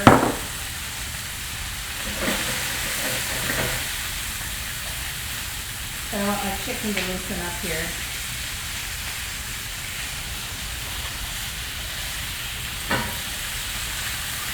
That one doesn't like me. I mean, this is gonna look better. I don't know if it'll taste better, but you're too hungry to wait. I hear you. I love steak. I don't make it that often, but boy. So what do you do? Let's get some of that. What I hate now is that we're not going to get any of the fond from the chicken in our sauce. So what can we do? Start over. We could, except for that part where I don't have any more chicken thighs. Or another hour to cook more. No, but see, that's the thing. Is that chicken piccata from front to beginning only takes usually about 15 minutes to cook. Maybe 20. So the cooking time that this is saying in the oven, you know, like 12 minutes or so, makes sense if the pan is hot when you put it in the oven. But it didn't say that in the directions to use a hot pan. If it did, I missed it. That's always a possibility. So I should have gone with my gut and heated up the pan, but I was just trying to. Part of the adventure of doing something for the first time. Yeah. All right. So I'm gonna take that off the heat and put that over here while I work on the sauce. So I'm gonna heat this up a little bit, and then I'm going to turn off the heat and add some butter. I don't think I need anything else. Parsley, that's what I need. Parsley. Of course, my cutting board is now covered in stuff. So I'm gonna come over here, take my parsley leaves, because that's another important ingredient in this too. It's a little bit of parsley. That was really hot. It's still going. I know. That's why I took it off the heat. And hopefully the chicken isn't too tough, like doing it the way that we did it. If it is, oh well. It'll still be edible. It just won't be my best dish. So, you do roast beef. overnight and then seared it on scrambled again. Sliced up. Ooh, that sounds nice. You just happen to have a deli slicer sitting around at your house? Because I don't have one of those. Can we borrow it? What fell off the counter that Rocky got? Oh, that's Otis actually. It's just a towel. So, but honestly, that was the other dog. So now that I've got this simmering a little bit, because in the oven it really wasn't doing anything. So, I'll let that simmer for just a second, and then I'm going to turn the heat off and put the butter and the parsley in. No, Rocky did do something. Oh, you did? Oh, paper? Oh my goodness. No. He wouldn't have gotten, I can see it coming down on there. Yep, Rocky did get something. So sneaky. Don't be sneaky. And then I'm just going to taste this because I'm also just,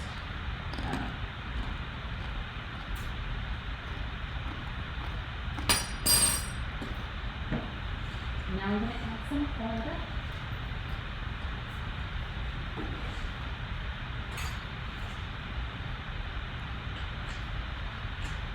That's awesome. What's awesome? A mini deli slicer. There's a mini From the deli slicer? 70s. I mean, that's cool. Reminds me of the Seinfeld episode. Who's Seinfeld? Kramer got a slicer to dial it in just right. Yeah, yeah. That is the best, isn't it? It's an old Italian one from the 70s. Wow. That is awesome. That is super, super cool. I have seen now, I don't know if you've seen this at You can Costco. see the sunlight through it. If you, at Costco, they had, I don't know if they still have it, but you could buy like a whole thing of prosciutto, and it came with a little slicer thing so that you could slice it off of the whole piece of prosciutto. Because that baby is dry aged, it will last for a long time.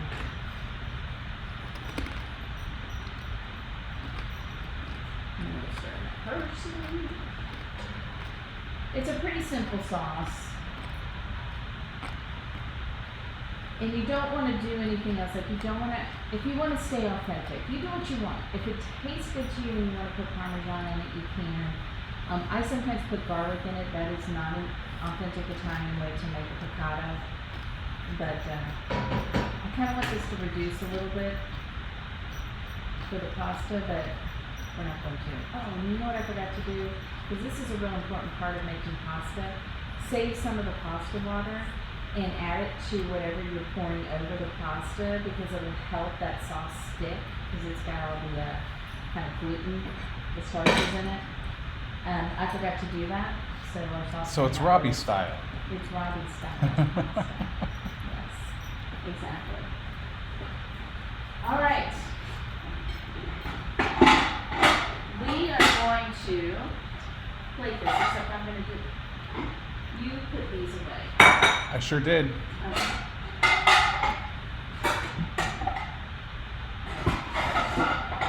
I'm playing puzzles over there. So we're going to take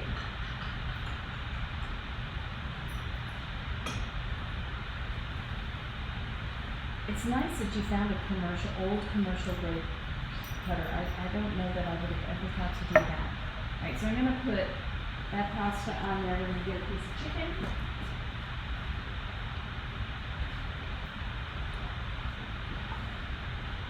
We're going to get some of this sauce. Where all my good spoons are. So we want to get some of those capers in there. Pour that over the top. And then we want some of our crunchy capers. So it's not. What's crazy is this is supposed to be the easy part of the meal. And then we got the crunchy capers. Those are cool. Alright. Then we have our salad.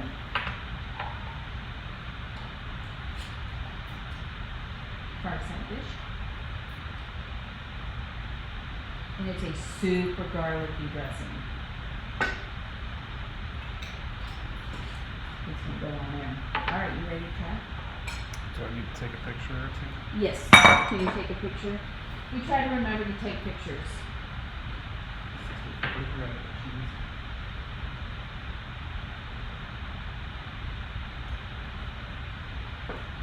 Do you like that?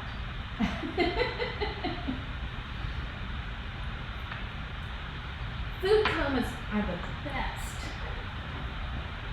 Alright, I'm gonna get forks and a knife and we'll taste this. And meanwhile, while we're doing that, I'm also gonna put the strawberries in here with how much? Let me see. I'm on about a quarter of a cup of this, so not a whole lot. And I'll make a dessert plate. And while we're now taking more pictures. More better.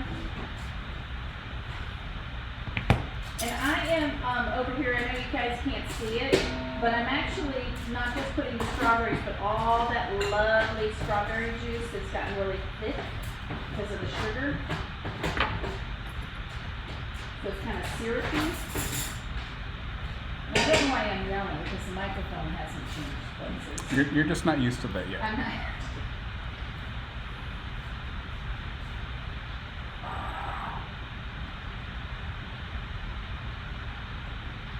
I think this actually would be really good with some mint too.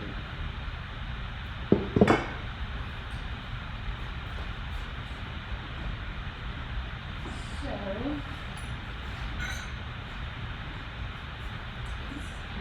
I'm going to put this in a little here. It's going to be a little dessert. You ever have that time where you just want like a little something sweet at the end of your meal? You don't need a lot. You need a bite or two. I love it when restaurants have like little desserts like that. Because if you put a giant piece of cake in front of me, I'm probably going to eat it all. But this is what you see, the roasted strawberries and then with the wine and everything. It looks, you see that? Okay. There we go. And then, just to give us a little creamy flavor, because this is supposed to be a healthier dessert, you can definitely make this not healthy. A little bit of oat yogurt. Let's see if it's creamy enough.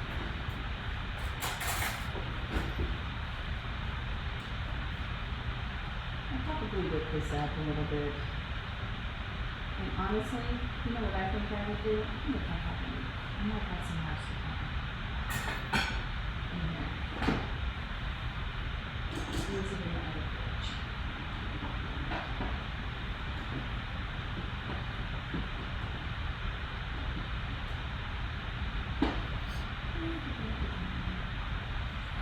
I've got ricotta. I could put ricotta in it. That would be good, right? Like if you mix some of the strawberry hibiscus yogurt and with the ricotta and put it on it. I think that would be good. So, I can't remember who was asking, do I follow things exactly or do I kind of Wing it. wing it? Here's your answer. So I'm going to add just some of this in here and whip it up because it's kind of, I don't like the consistency very. And this is the kind of stuff that you start on all over. I thought, I'm not going to follow the recipe. I'm going to do something different.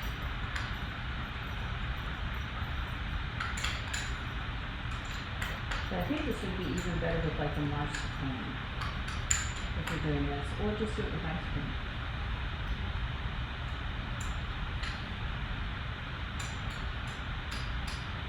I think do it with ice cream. Where's the ice cream? It's in the freezer. Up there? Yeah. Mhm. Oh. Unless you ate all the goat cheese ice cream. Did you eat all the No, no. So there you go. That's what I do. Hey, we need to try this other food while I'm messing around with this. One day, I'll actually practice some of these recipes beforehand. Well, what fun would that be? No, I didn't say all. I said some. I said some. Goat cheese ice cream. I agree. A recipe is a guide. Yeah. Sometimes you just gotta wing it. And this is one of those where the strawberries are really good. So I don't want to put something with it. And I'm gonna tell you right now, this goat cheese ice cream in Central Market is awesome. So honestly, do the ice cream, put the strawberries and the sauce on the top. That would be, it'd be pretty too. Look at all the fun stuff we have to clean up. Okay, so there we go. Now we're gonna eat. We're gonna try this in front of you. And we're gonna hope this chicken is cooked. Let's hope so. It is cooked. And it looks so much better, right? It looks so much better now that the top is brown.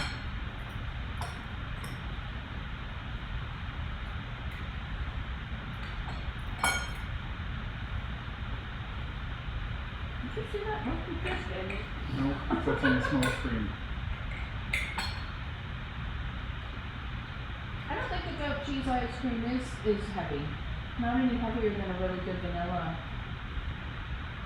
So, well, it doesn't just elevate the dish. I think that when you put the color on the meat, there's such that good flavor from the brown, right? All right, what do you think of the chicken? Is it good? Yeah. It was worth the wait. But the way I cooked it is just fine too, right? And it takes so much shorter. I don't think this is. Right, it Worth probably the wasn't extra worth the time. extra time and having to fix it. And then this salad. The salad's really good. Of course, we really like garlic. Oh, that dressing. That's really good. Oh, thank you, Allie, for the follow. Thank you so much. Welcome in. You know, believe it or not, some people don't like garlic. So You're not too late. There's still food. there is still yeah. Sorry, I'm talking with my mouth full because I'm hungry.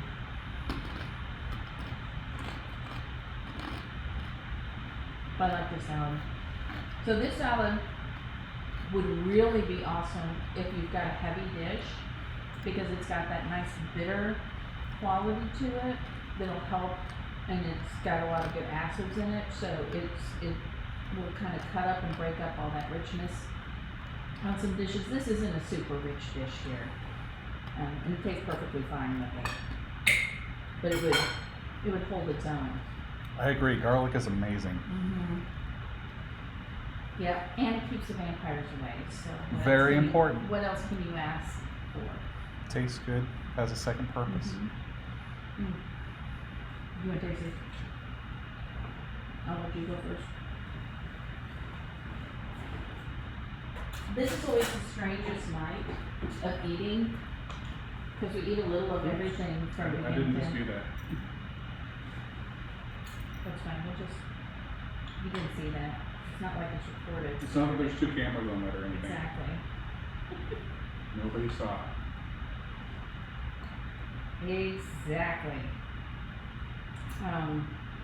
The wine that we have right now, I'm in Texas. So, where did you put them up?